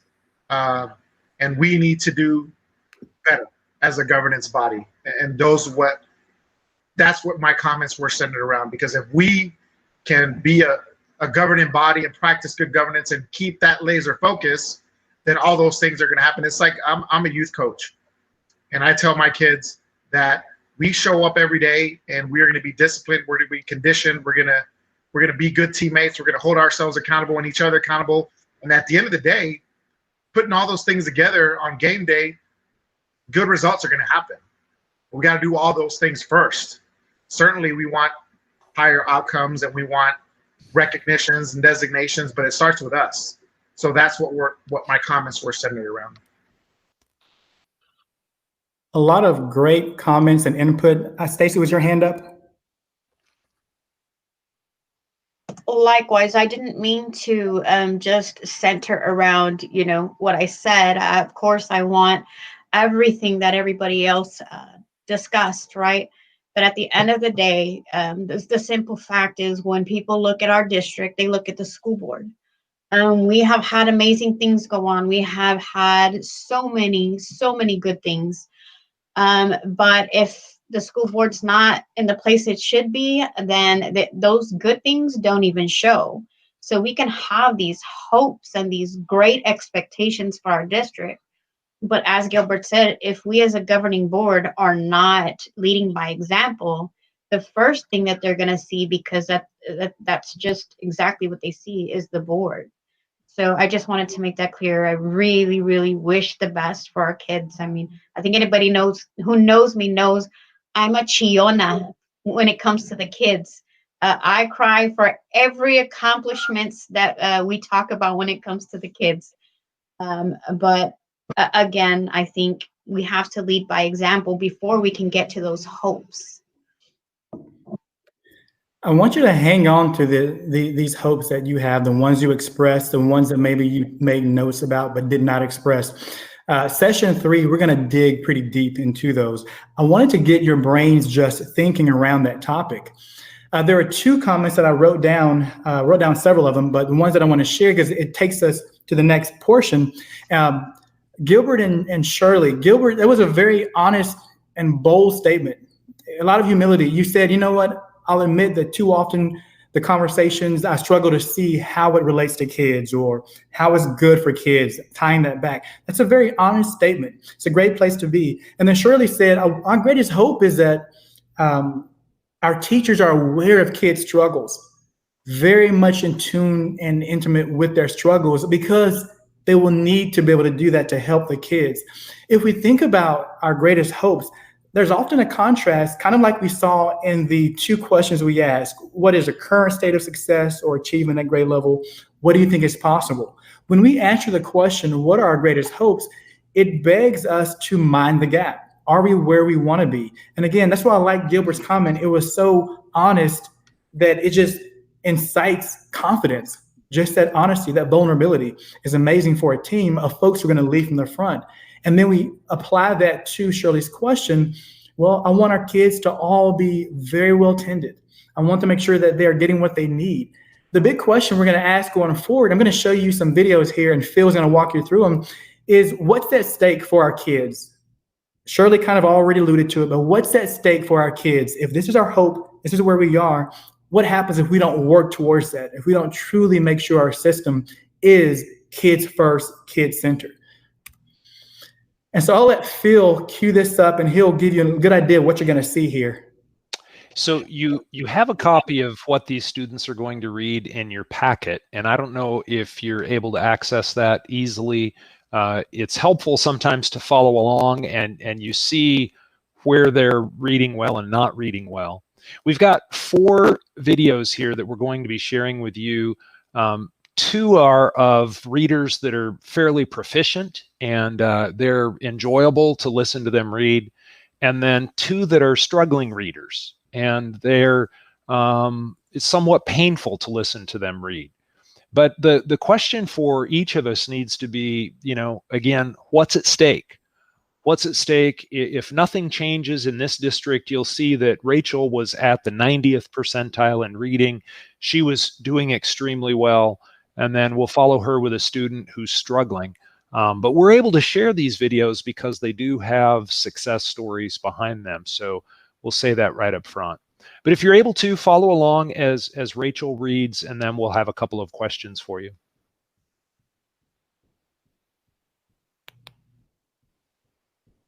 Okay, what I'm going to do is have you read a passage, and when you're done, I'm going to ask you questions about what you read, but you won't be able to look back in the story.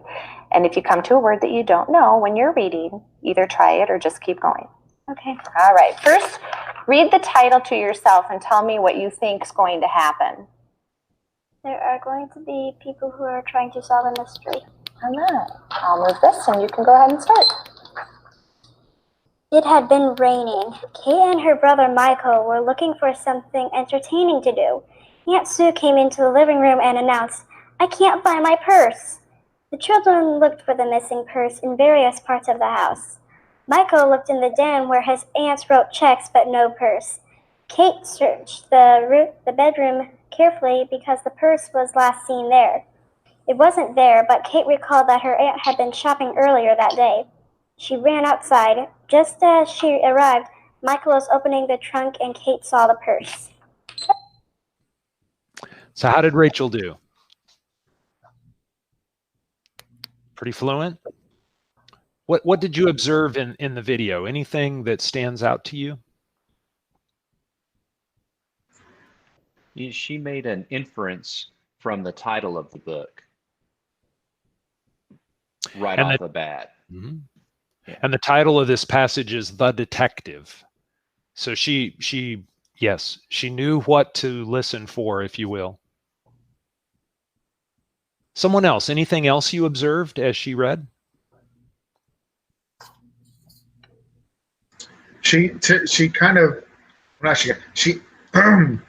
excuse me.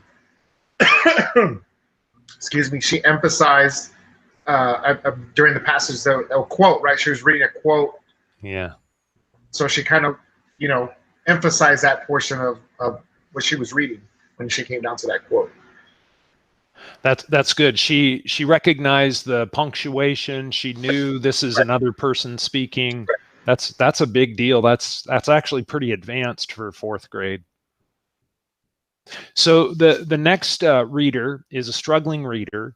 Her name is Keisha, and she reads, at this point, she read well below the 25th percentile. Keisha is a student of color, and we're not trying to highlight that students of color can be struggling in reading, and yet at the same time, we know that that's a reality for many of our students. And so I want you to listen carefully if you can, follow along, but you'll notice going from Rachel and what she observed and how she read to what Keisha read. And then we have some similar questions to ask about this.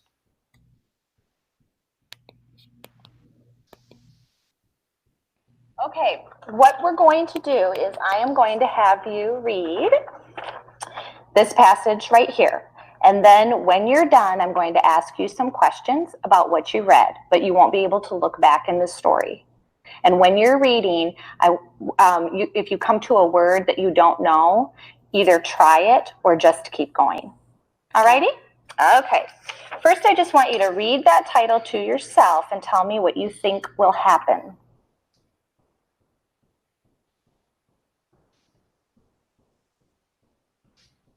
Any thoughts on what you think might happen? Okay.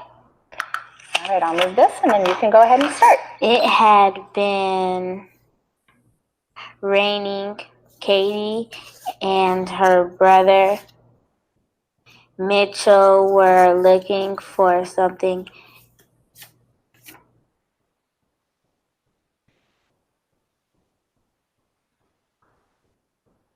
Try it or keep going. To do. Aunt Sue came into the living room and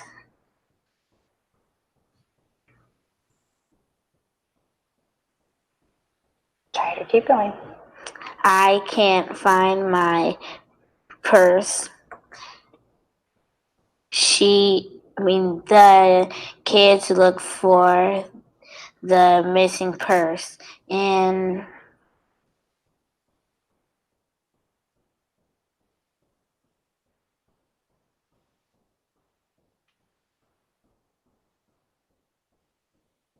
okay, keep going. Of the house. Mitchell looked in the den. Here she Aunt Wart checked, but on purse. Katie searched the bedroom, cried fully. Because the purse was last seen there. It wasn't there, but Katie recalled that her aunt had been shopping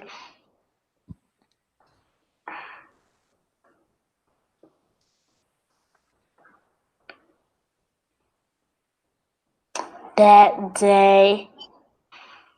She ran outside just as she arrived. Mitchell was opening the trunk and Katie saw the purse.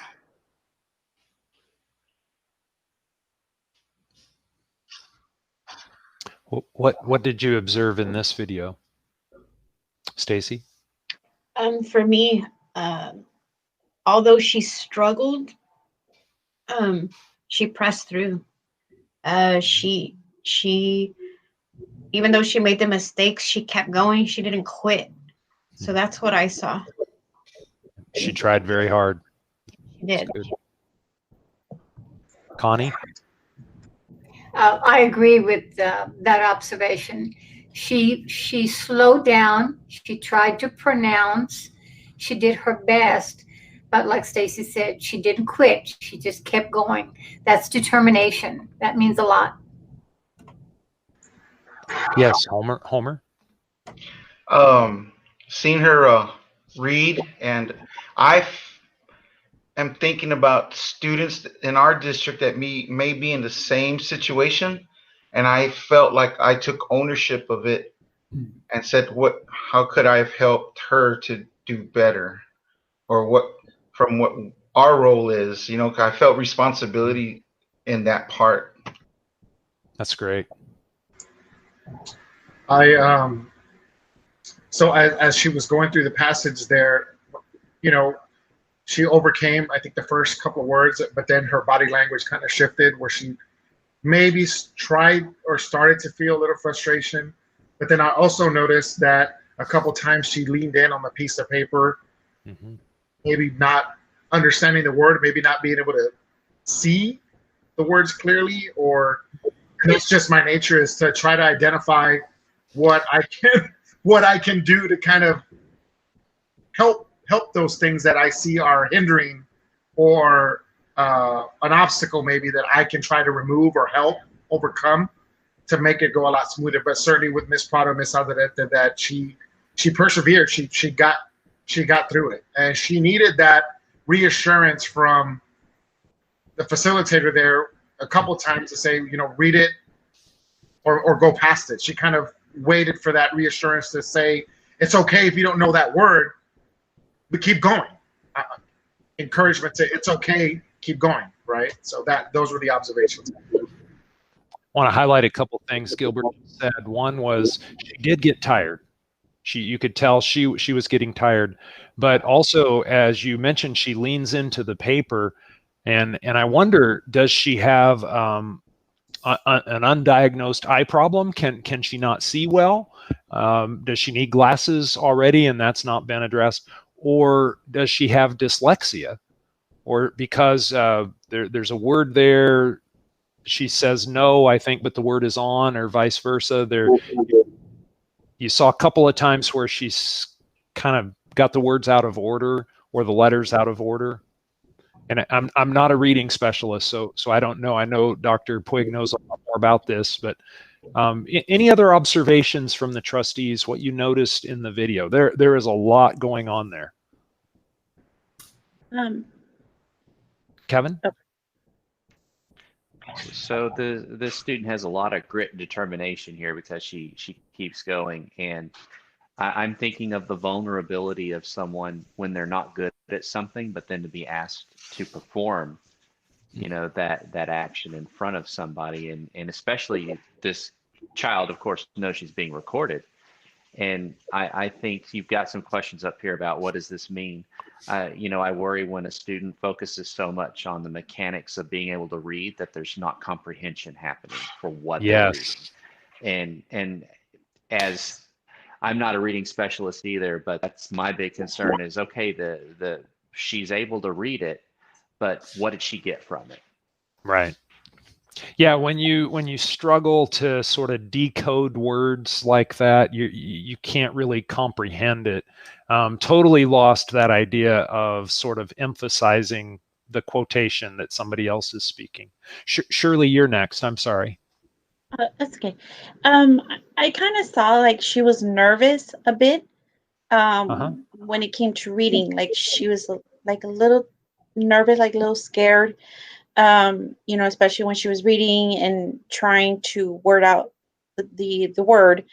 I mean, I saw her determination, but at the same time, like you mentioned, you know, wasn't comprehending. Because, you know, I mean, one of my daughters kind of had that situation, so I understand like what this child, you know, was going through when she was reading. But you know, she was just determined. She was she didn't give up. But I felt that she was a little afraid, you know, like she was not going to be able to get through, but she did. That's good.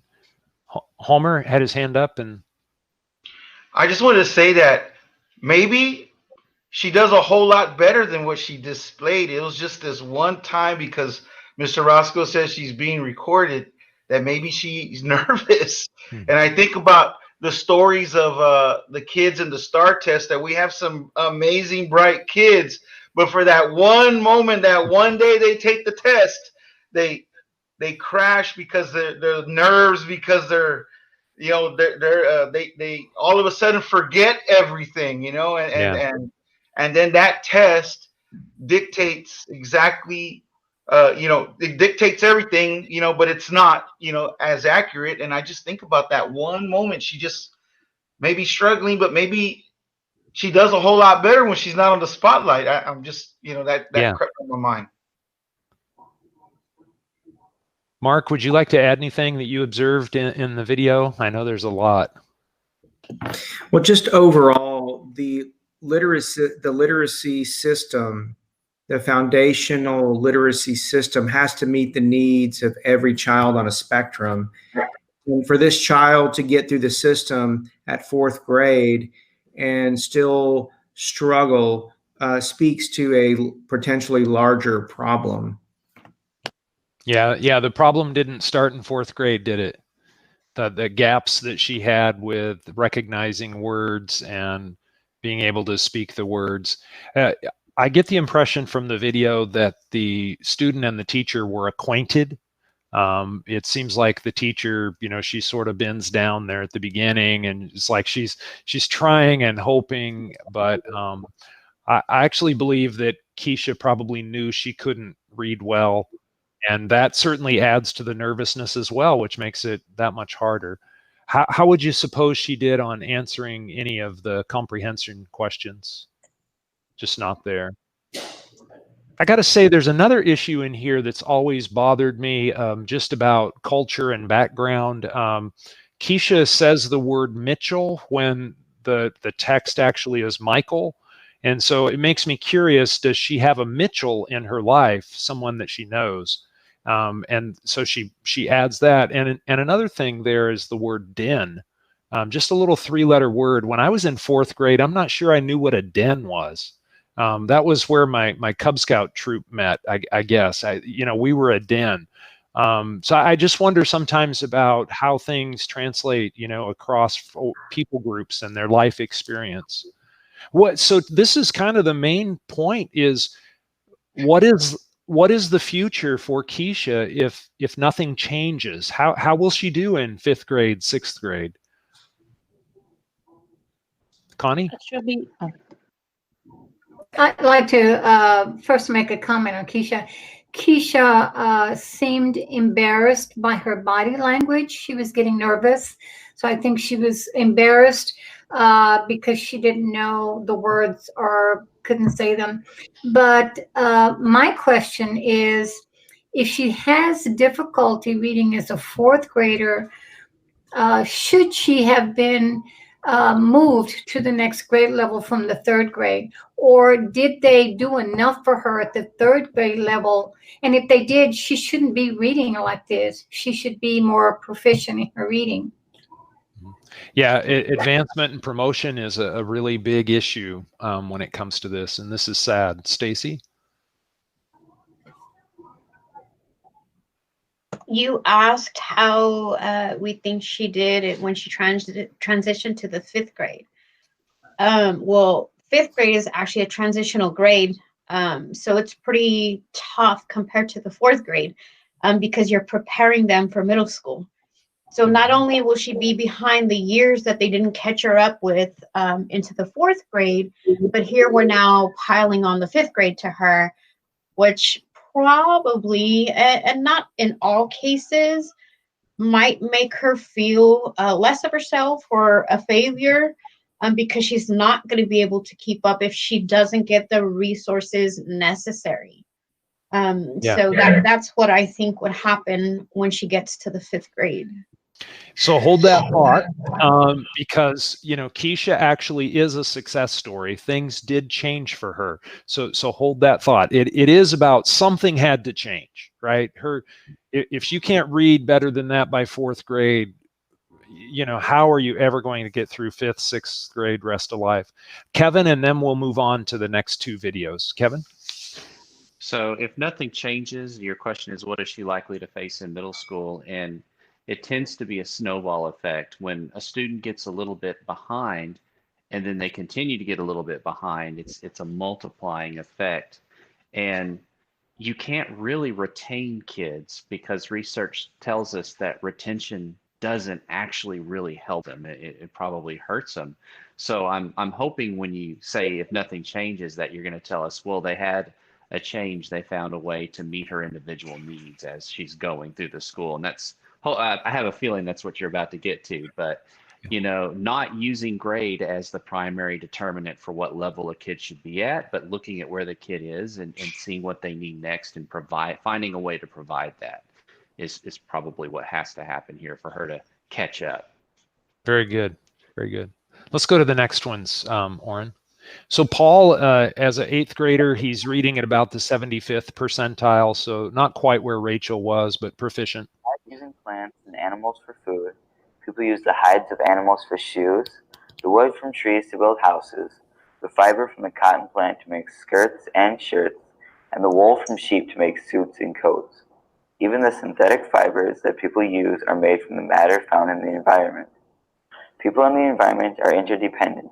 That is not the whole story. Modern people can do much more. They can use science and technology to change their environment. Because of their advanced brains, people can investigate and use their precious environment, our environment. So Paul is reading here again about the 75th percentile.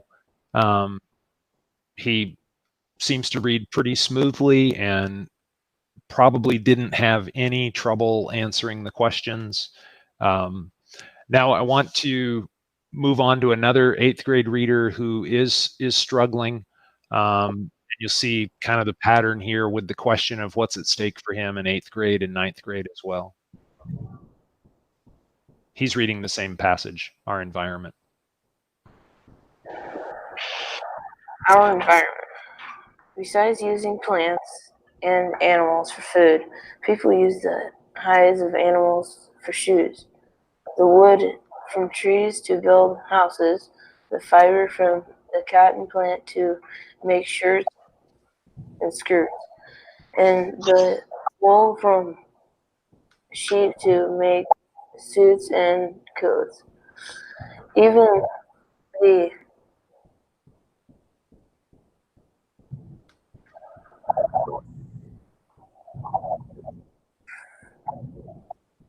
fibers that people use are made from matter found in the environment.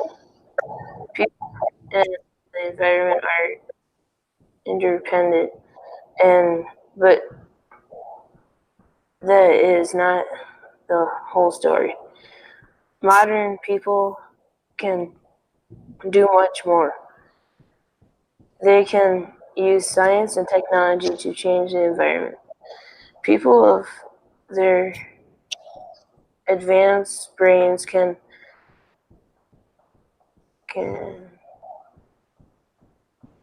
invest and use their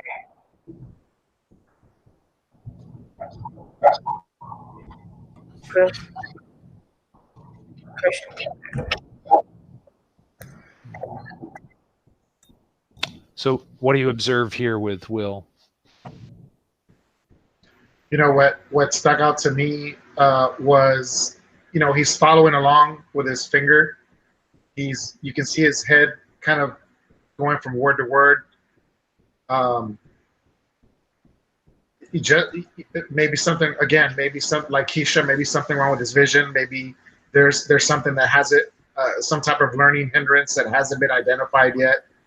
And then at the very end there, whether it was relief that it was over or just a reaction from just being frustrated. But there's something else going on there beyond comprehending what he's reading. There's just something that hasn't been identified there yet. Yeah, when you struggle that hard, he got through the passage, but when you struggle that hard, you really can't comprehend at the same time. Someone else on Will's reading, anything you observed here that might be noteworthy? Kevin? So his sight words, his list of sight words seems to be really short. And aside from that short list of sight words, he seems to be going from word to word, and he reads one word at a time. He's not connecting them into meaning, which is kind of concerning about how he's going to be able to read complex text in high school and be able to learn at the level that's going to be required in 9th, 10th, 11th, and 12th grade. That's good. That's good. Veronica, did you have your hand up a few minutes ago?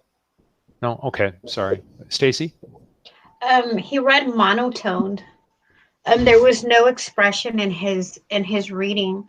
Right. So for me, that told me that he did not comprehend what he was reading, and that he indeed, like Kevin said, went word for word. And there was definitely frustration in that. You could see his expression, his hand movement on the table, that he was very agitated. That's good. That's a good observation. Does anyone want to add anything, or we'll move on to this and just talk about the success a little bit? I want to say something about the one before this. Was it Paul? I think the 75th percentile. Yeah. I know Paul. Let me tell you what I saw in Paul, because Paul is Julian, my 15-year-old. Paul was doing enough to get by. Paul understood the words. He knew what he was reading. He's not being challenged enough. So it's not exciting. It's let me get through it because it's really not interesting for me, and I'm going to do enough to get by. So Paul needs to be challenged more. That's what I saw in Paul. That's a good point. Paul actually was a bit of a hot shot. And when they made that video, he read it so fast that they had to redo it and have him slow down.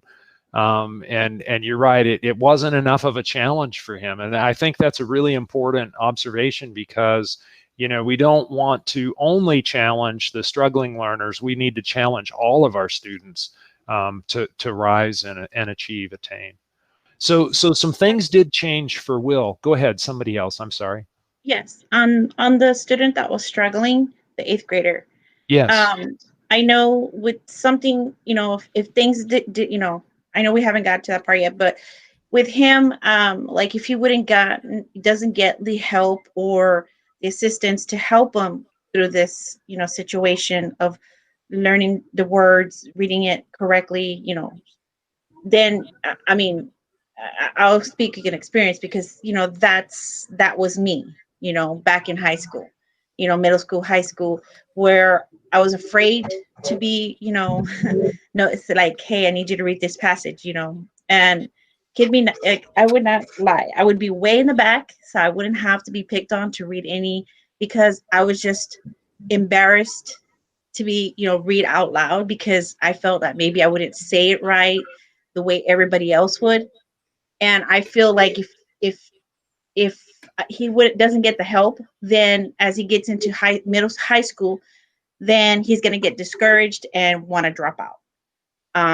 Because that's how I was. Because, even right now as an adult, sometimes I do have trouble comprehending some stuff that I read, and I get frustrated and I just give up sometimes. And, I feel I understand him very well, because that's how I was in high school, middle school going into high school. So, that's why, I feel that sometimes some students do, drop out because they feel that they're not going to be able to get through it. They're getting the help they need to overcome this. Thank you so much for sharing that, and especially really emphasizing one of the things at stake here for Will is if he didn't get help, he would be a very probable dropout. I mean, the great news is for Will, his board and administrative team did get very intentional about these students, and that was part of this initiative that they had that year that they instituted. And so where we saw Will reading at the beginning of the school year, he was really not even quite third and a half grade, if you will, or 3.5. He was at 3.4. He did make 2 years worth of growth in that year of school, but that's not enough, right? I mean, he's going into the 9th grade now. Even if he retains that over the summer, he's still significantly behind. And so sometimes students have to make more than a year's worth of growth. Another one of Will's classmates on, just because we had the data, Brianne actually was started out the school year almost the same place that he was. Let's go to that next slide. And she grew nearly 4 grade levels in 1 year in reading. And I think to Shirley's point, for a lot of our students, this is simply about targeted intervention. What is it that they need? Are they having trouble with their vision? Which some have said that's the number one predictor of whether somebody's going to end up in prison, right? Is uncorrected vision. I'm not sure that that's accurate, but I know that there is a strong correlation. And in my life experience, that was a reality.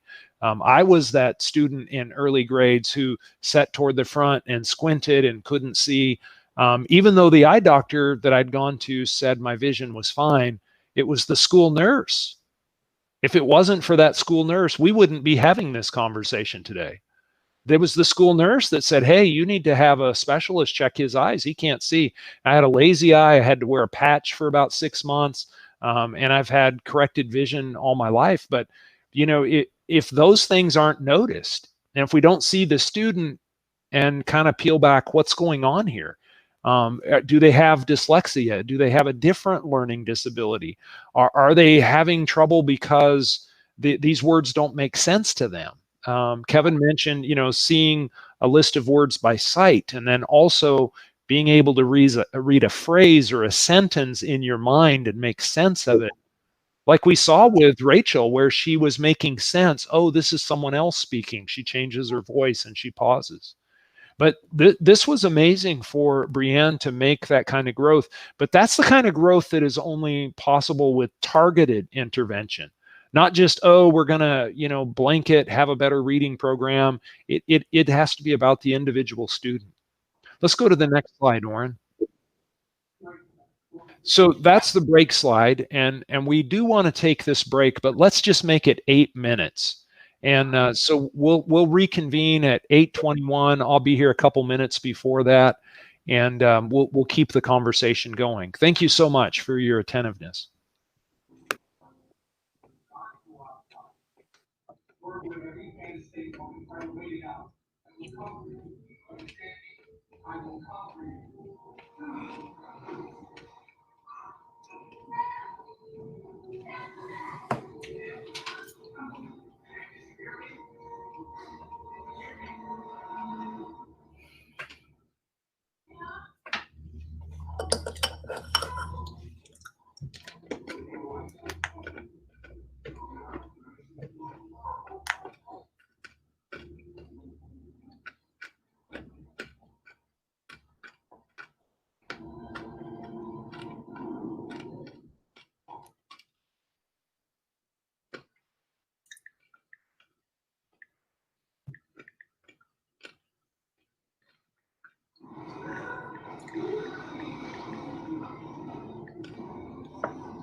Thank you.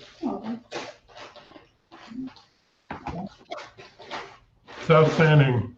Huh? South Sand.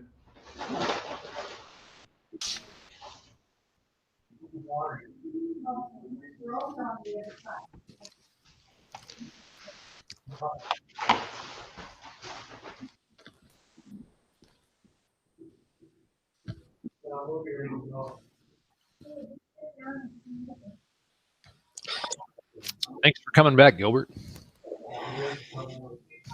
Oh, yes, sir, of course. I'm having a peanut butter sandwich with honey for dinner. Oh, okay. Oh, and what is that? Twizzlers?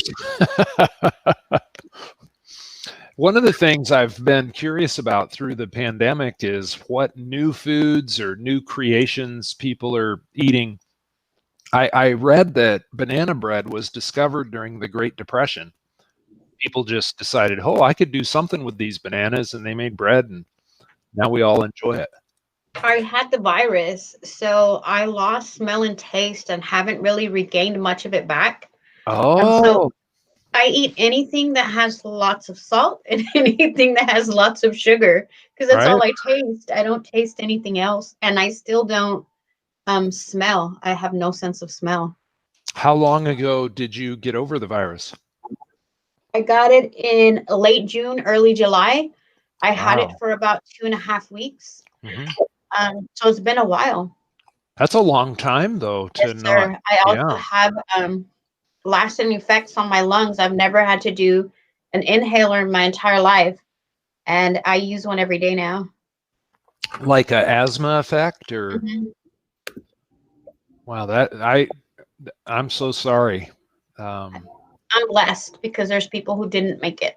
Yeah, that's true. I appreciate that response. It's fascinating, though, how it affects some people just a little and some people very severe. And yeah. Mm-hmm.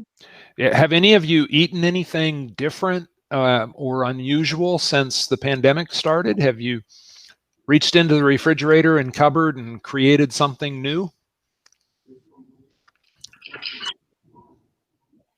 No, actually, it's been the opposite for me. It's just been like the essentials, right? Peanut butter jelly, ham and cheese, sticking to the basics.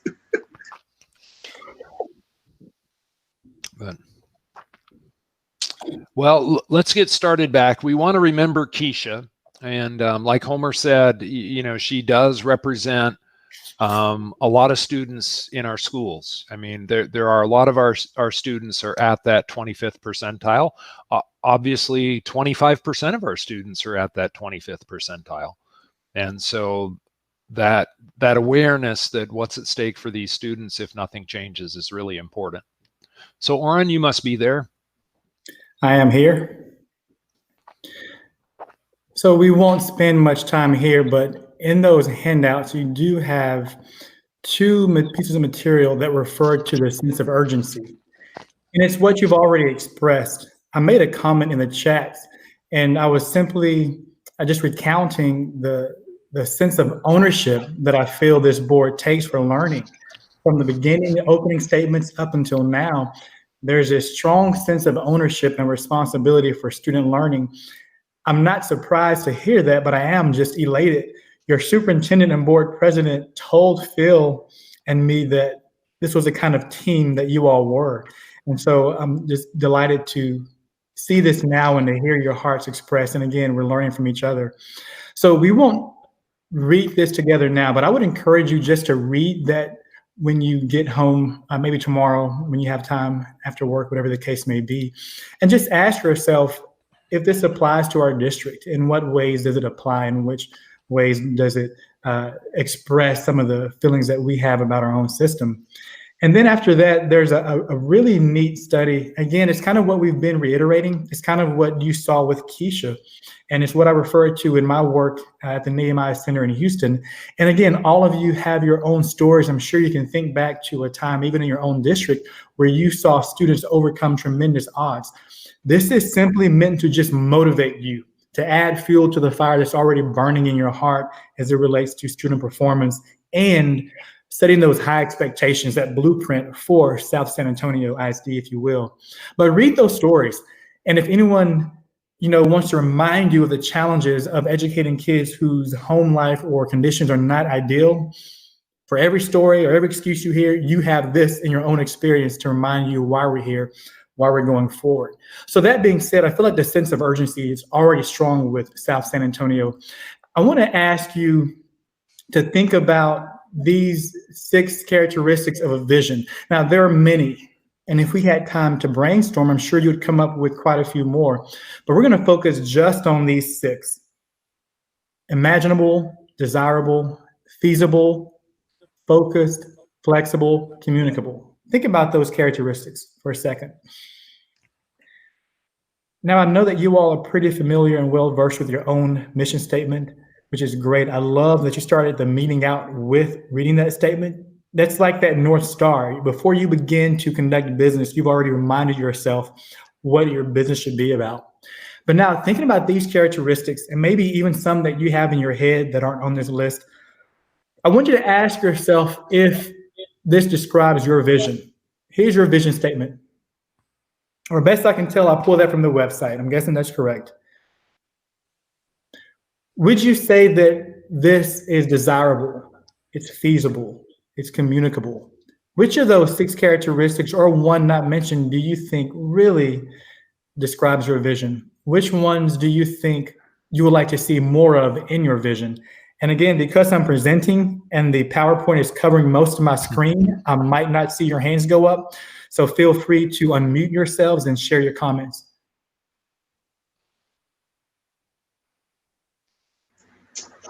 Well, I can go first. Yes, our vision statement here that's on the screen, it says a lot. It says a lot. There's a lot going on there to me in that vision statement. Is it focused? Is it desirable? Is it communicable? Is it I'm going to say no. Is it feasible? Possibly. But there seems to be a lot going on there, to me anyway, in that vision statement. I think it could be a little more focused. I think it could be a little bit more communicable. That's my feedback.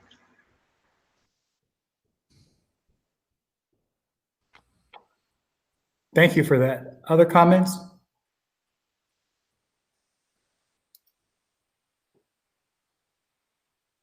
So is it fair to ask, is it a fair question to ask, is do our students understand this vision statement? Do our parents, do they know what that means? Do they know how we're going to get there? Do they know where that came from? Are those all fair questions to ask? Let me share a quick story because that reminded me of a comment I heard a board member say. The truncated version of their vision statement is students first always. One parent met a board member out in the community one day and shared with him a list of issues that she had with the district. And she concluded with, now you tell me, trustee so-and-so, does that sound like students first always to you? And so the trustee said, our vision statement works so well, the parents know it, the kids know it, they can hold us accountable so easily. And so I agree with that statement, Mr. Rodriguez, that it definitely begs a question, is this a fair question to ask? Do parents know it? Can kids communicate it?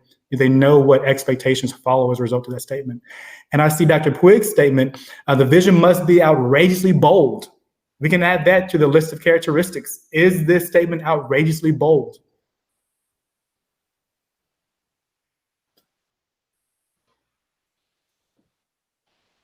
Another way to put it is this vision going to carry you to the next phase as you begin to think about expectations. I know we listed a few of them, a few preliminary expectations and outcomes we wanted.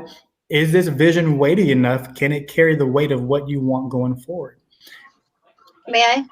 Sure. I think it needs to be a little more pinpointed. I also think it needs to be a little more inviting and exciting. I don't think that I think what Mr. Gore said is right, and also Dr. Puig, it's not motivating. I think it needs to be changed.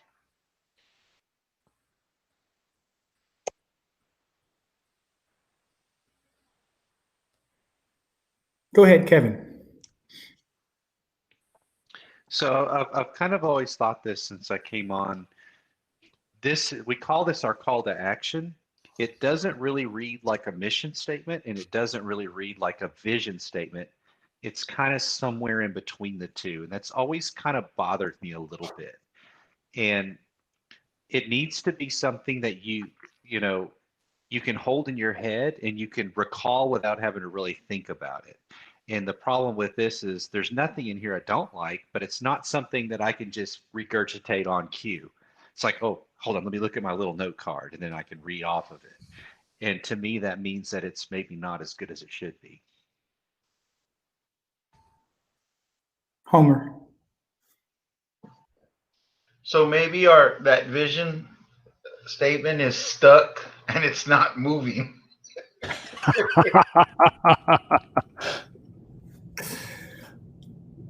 That's good. When I read Gilbert's comments in the chat, that sounded like more moving statements. I was thinking the same thing, Homer. He says, we will enjoy it. We will be successful. That's good. Yeah. To me, it looks like it had to be done. Let's throw it up there and it's over. Right. Phil, if I may. Connie? The vision statement that you see there is not the vision statement of the current board. That vision statement was done from previous boards.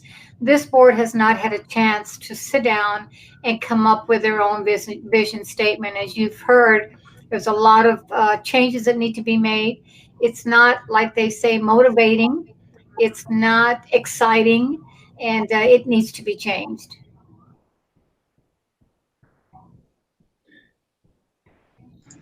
There's a core message there, and I think, like Mr. Rascoe said, it's somewhere, it's out there floating in between something, right? And I think we just need to grab it and kind of refine it and make it ours, right? Make it current, make it innovative, right? I love that word. Dr. Brake says it all the time. Let's make it innovative. Those are just my thoughts. Let's take a few moments to do this, and we won't spend too much time here because we want to make sure that we stay on schedule. But at the same time, XG is about flexibility, and we can invest some time here and in the next meeting. But thinking back to the question, what are your greatest hopes for the district? Thinking back to some of the comments you made there, let's begin just to throw out aspects or components of this vision. Gilbert recognized that there's a core there, but it's kind of lukewarm. It's neither right nor left, up nor down. It's kind of in the middle. let's go back to the conversation about some of our greatest hopes for the district and see just what kind of consensus we can begin to build around those core themes that should be part of this vision as we work to refine it and tighten it, like you all said. And I'll keep a few notes here as well. Oren, what I heard them folks say about their greatest hopes included that there was like one focus, that the governance team, the board, the superintendent, the administrators, the students, they were all focused on one agenda. Mm-hmm. So focusing in on something is super important to the team. There was also discussion about moving away from politics and distractions, which I think speaks to that. But somebody said all of our students succeed. So, and I think Mr. Flores was adding that idea that, you know, all of our students will succeed in here, and making this a bit bolder. There was a lot of comments about kind of a destination district being the place that other people want to come, teachers and also families want to send their students there. I was just recapping what people had said. I also think, if I may, I also think that we've kind of focused on the achieving students, or the somewhat achieving students, and I feel maybe make it a little more inviting to like the spec ed students. A lot of times we forget that verbiage and language sometimes doesn't fit that. And it seems like we're focused on the high achieving and those who are struggling to get there kind of left out. So I think we need to make it a little more inviting, literally for all. I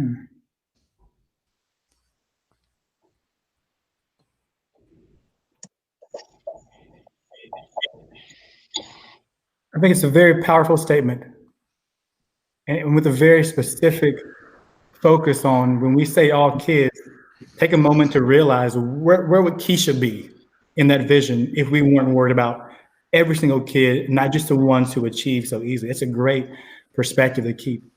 Let me. I'd like to share something really quick, and I'll paste it into the chat box. And it's something that it's our mission statement. So I'm also the president of a youth athletics nonprofit, right? So, and we have our vision statement, and I'd like to paste it in here to kind of just share an example of how pointed I think, and what I'm hearing from my colleagues that we want to be, right? That we will be.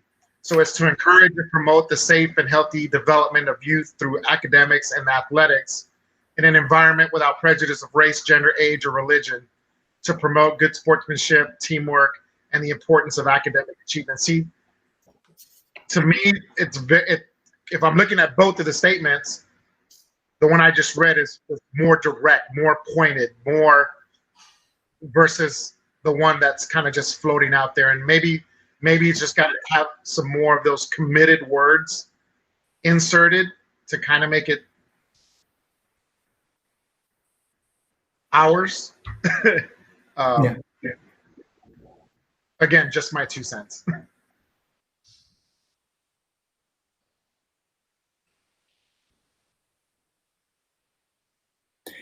Is anyone bold enough? I'm going to really put you on the spot here, challenge.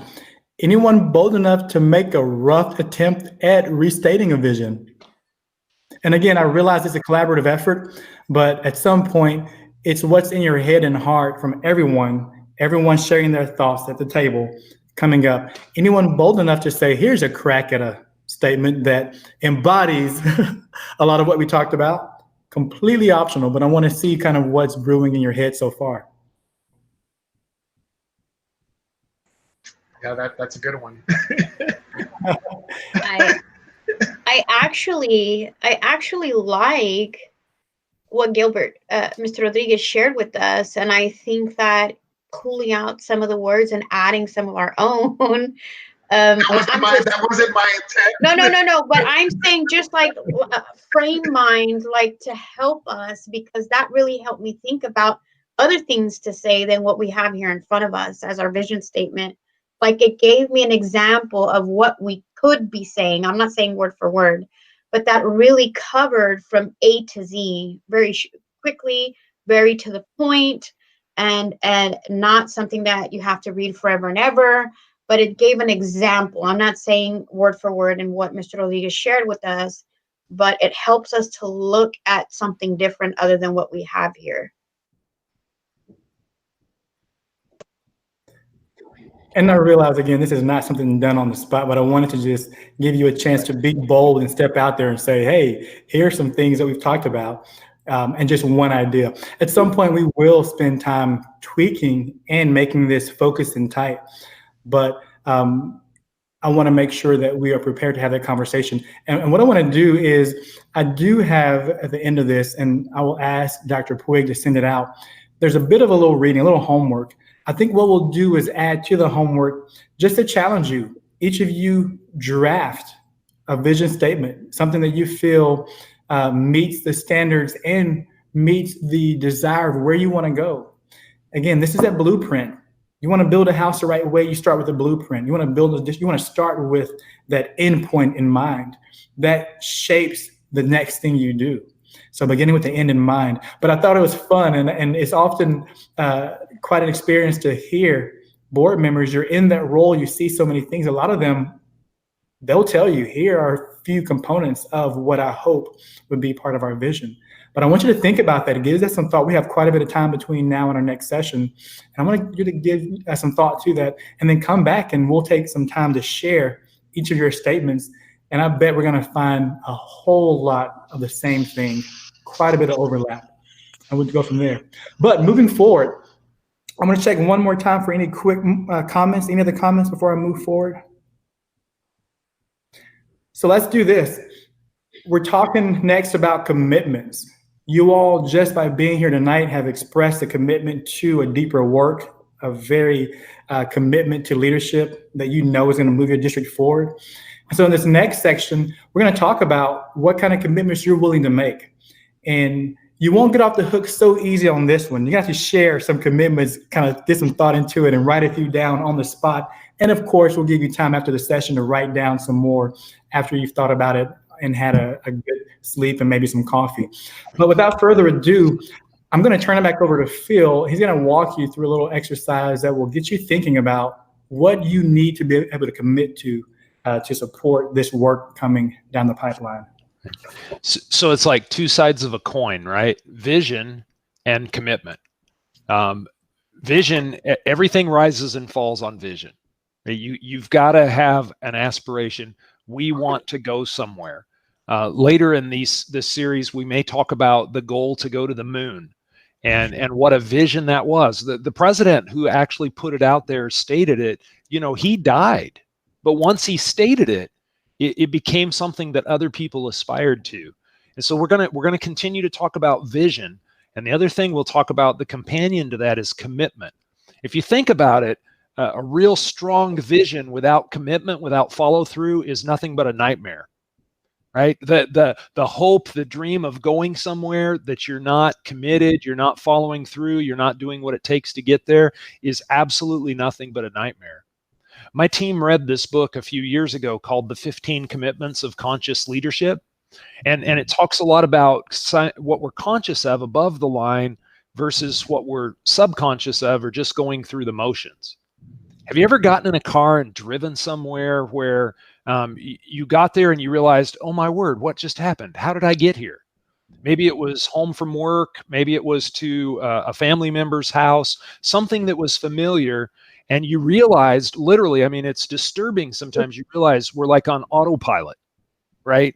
We got there, but we don't even remember what just happened. That's what this book describes as unconscious leadership. People just going through the motions. Okay, who wants to make a motion? Do I have a second? Okay, let's take a vote. All right, it's 6-1, motion carried. It's that blah, blah, blah, which a lot of our stuff in our life is sort of blah, blah, blah. But there's too much at stake when it comes to students' education and for their future success. There's too much at stake to just go through the motions. So our appeal to you all is to continue in this journey to be intentional, to be very intentional, very conscious, very aware. And there were a couple of you that spoke this evening, and you talked about a self-awareness, whether it was an awareness of your reading, or even Stacey talking about awareness of taste and smell. And, you know, awareness is the zone we want to live in and be in. In this realm of conscious leadership, that above the line leadership where we're aware and we're paying attention, there are 15 chapters in this little book. One is take radical responsibility. The second is learn through curiosity. Be curious. Be curious. Take the lid off the pot. You know, I was known as a teenage boy for walking into my friends' houses and taking the lids off the pots on the stove. I wanted to know what was in there. I wanted to know if I wanted to stay for dinner. But, you know, I was curious. So some of the things they talk about in this book even, you know, deals with emotions and things of the heart, like feeling feelings all the way through. Not sort of being angry or being upset or sad and just dismissing it, but letting that emotion move you. And the idea of speaking candidly. So that a lot of this book really gets at speaking the truth in love, but not talking about people behind their back or in their absence, but actually saying what needs to be said in the right place, in the right way, at the right time. They emphasize generating appreciation, being thankful, demonstrating thankfulness. I like this one, and I think a couple of you may too, this idea of excel in your zone of genius. So rather than say, well, I'm not good at this or I'm not good at that, focus on those things that you're good at. And I think that's something really important for our students. Living a life of balance, of rest and play, exploring the opposite. So maybe, you know, somebody doesn't agree with you on something, wherever it is, whether it's a family member, a board member, a long distant friend, they don't agree with you on something. Take a moment to hear their side of you. Consider what else might be a different perspective. This one about source approval, control, and security, that's dealing with some emotional needs, basic needs that we all have, and basically it's the emphasis is on being a secure person, not always trying to find other people's approval and that kind of thing. Recognize that we have enough of everything. You know, that quest that people have for always more, they're never satisfied. So focusing on what we do have, and these kind of roll in together, experiencing the world as an ally rather than being a victim or the world is against us. Looking for, especially in your board discourse, that idea of win for all solutions. It shouldn't be us versus them, this program versus that program. What's the opportunity for the best for everyone? And that emphasis in the last chapter of, you know, it's kind of like be the change you want to see, be the resolution, be committed to resolving things and not just living in conflict, but resolving things.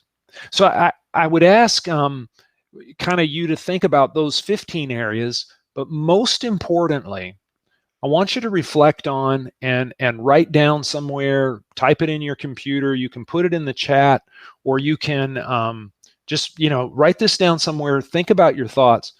And I want to ask all 8 people on the governance team, what are your commitments to the students, to the district, and to the board? This is really our last exercise for the evening. So I want to encourage you to dig a little deep and think about, maybe we can't be perfect in all those areas, but maybe there's one thing. Maybe we eliminate gossip. Maybe we speak candidly. Maybe, you know, whatever that conscious leadership commitment is. And when you're ready, I'd like for you one at a time to share your commitment. What is it that you would make as a commitment to the students, the district, and to your team, your governance team?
Gilbert, we'll ask you to go first since you're the leader.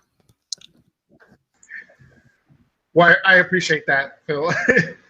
So I was looking at these 15 commitments of conscious leadership, and I was trying to formulate a sentence that encompassed most of these things, right? And I started with, I will take radical responsibility to practice with integrity, and I got far enough down the line where I would commit to having enough of everything and being, just, I couldn't put it in in a short few minutes, just to be ultimately to be the resolution, and excel in my zone of genius, which from my own personal perspective, I don't know how everyone else feels, but I feel that my zone of genius is just the leadership traits and the qualities that have been instilled in me, not just over the course of the year and a half or so I've been on the board, but my previous leadership roles.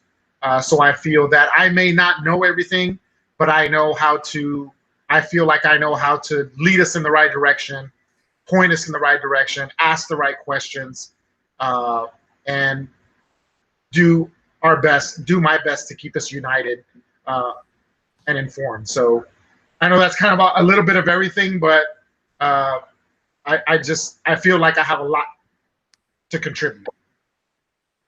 What I heard you say was you're going to commit to excelling in leadership. That's what I heard you say. Right. I know there's a lot.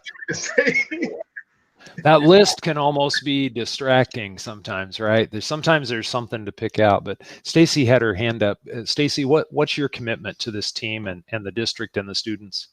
My commitment to this team is to be a leader. And in order for me to be a leader, I must remain in understanding that to be a leader, I must be a servant first. And by being a servant, leading by example, taking full responsibility and acting with integrity in all matters I am tasked and entrusted with. Very good. Hang on to that statement. Don't lose your words there. Kevin is smiling about something. I was going to say, if I were going to choose one of those, I think it would be explore the opposite, because I think it's very easy to fall into the trap of, you listen to someone you don't agree with to reply instead of listening to understand. And I think that, we serve on a board as a body corporate. So, very frequently we don't always all agree, and we learn a lot from each other. So I think that listening to the opposite opinion and is probably one of the most important things that we do. And I need to do a better job at that. So, so the smile is some conviction of some sort. Someone else, what is your commitment to this team, Connie? My commitment is that we continue to work as a united board, so that we can change that perception that is out there in the public eye, because that perception, as has been stated by Ms. Alderetes and others, is what makes us either succeed or fail. And it also impacts the students and whether they succeed or fail.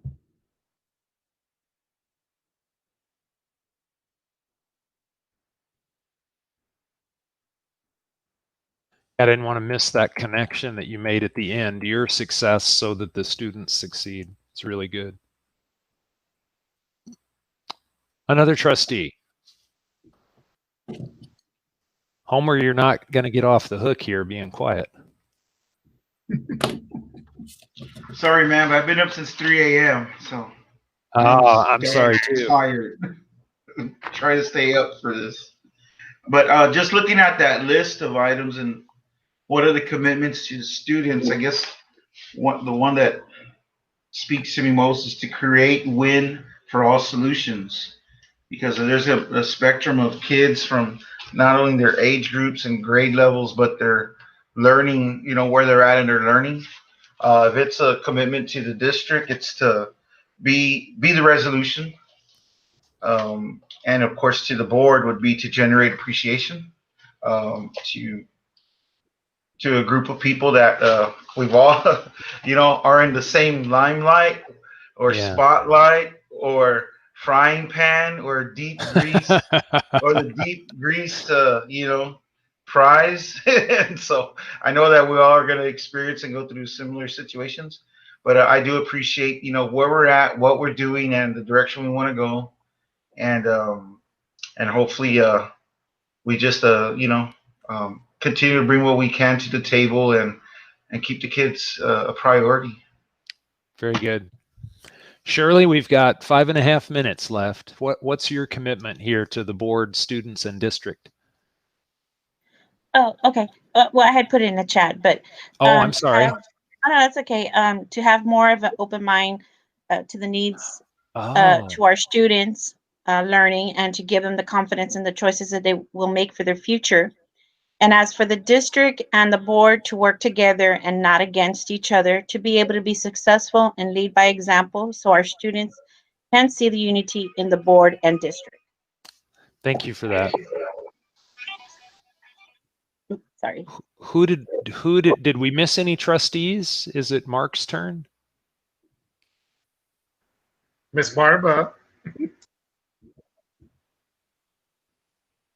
Who did I miss? I'm going to say continue the progress as us trustees work together for the community, for the students, for our staff, and positive.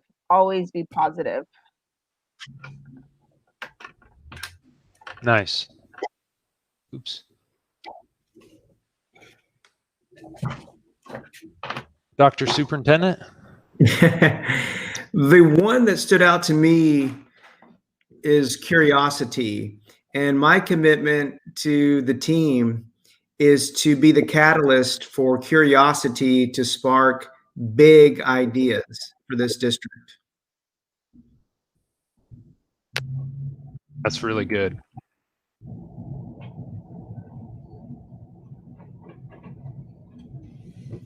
Don't want to miss that at all.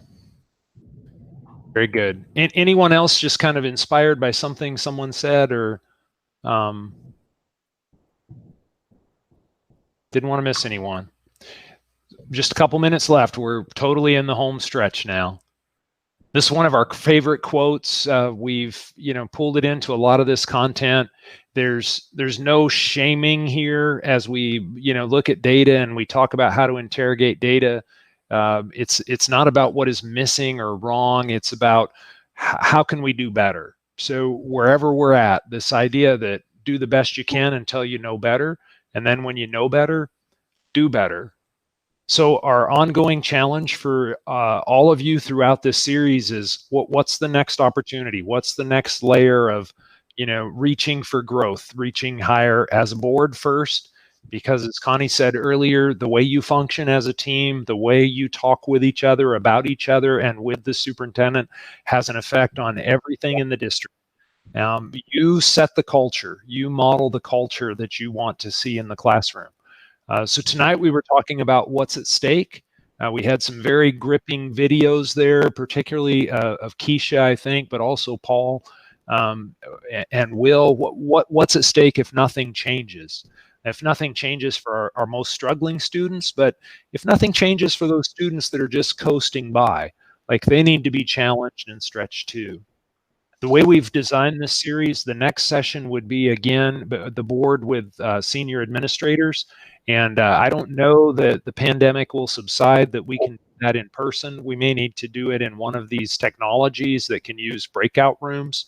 But we will work with Gilbert and Mark to co-create that session about the things that are in place in your district and how the board and administrators can come together on that. So this is a little example of where the series would go. We would love your feedback. In fact, would love to have an email from any of you saying, hey, this worked really well, or I wish you wouldn't have said this or done that. Anything that we can do to improve, we really appreciate that kind of feedback.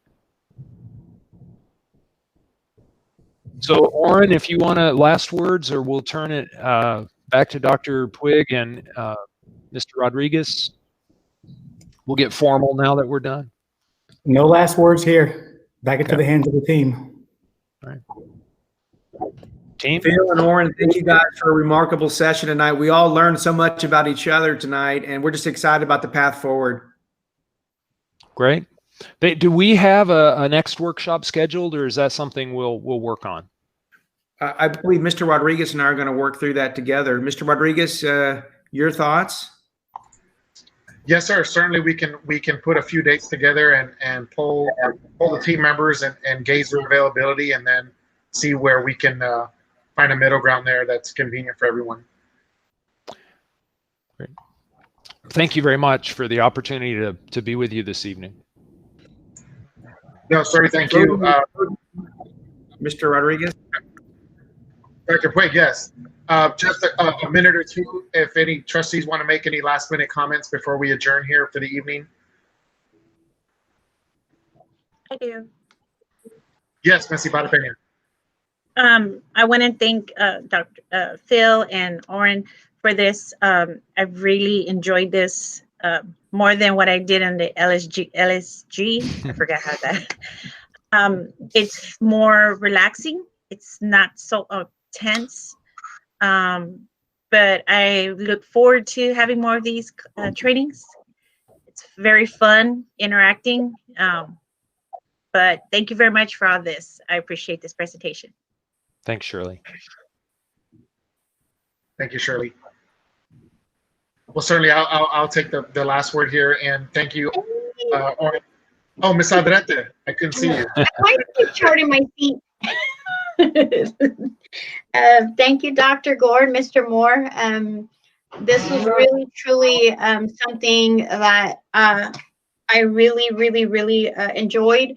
We got to see the perspectives of each board member and our superintendent, the things that we look forward to, the things that we need to work on, our goals, like to be able to have an area to speak about it, and all together at once with nothing, no outside noise, is really refreshing, and to be allowed to speak that, right? Like it's, one of the bullets was speak freely. Say what you mean and mean what you say, right? Yeah. So this was pretty cool, and I really enjoyed it, and I look forward to the next one. Thank you, Mrs. Aldrete. Certainly, thank you, Phil. Thank you, Oren, for sharing your evening with us tonight. We look forward to more as we move along in our journey here with XG governance. And I want to thank my fellow colleagues for availing themselves this evening. And let me tell you what's truly exciting for me. Yes, we have November elections, and we talked about board turnover, right? Well, we know that 1, 2, 3, 4. There's going to be 5 board members come November that are participating tonight that are going to be here still. So that's exciting to me in and of itself, that we can get this going, implemented, put it in place, start practicing it, and just where we're headed is exciting. It really is. So thank you guys for sharing that with us tonight. At this time, I will entertain a motion to adjourn. Motion to adjourn. Move to adjourn by Ms. Aldrete. Do I have a second? Second. Second by Ms. Shirley Barba. All those in favor? Aye. Aye. Aye. We are adjourned at 9:02 p.m. Thank you, everyone, and enjoy your evening. Thank you all. Good night. Good night.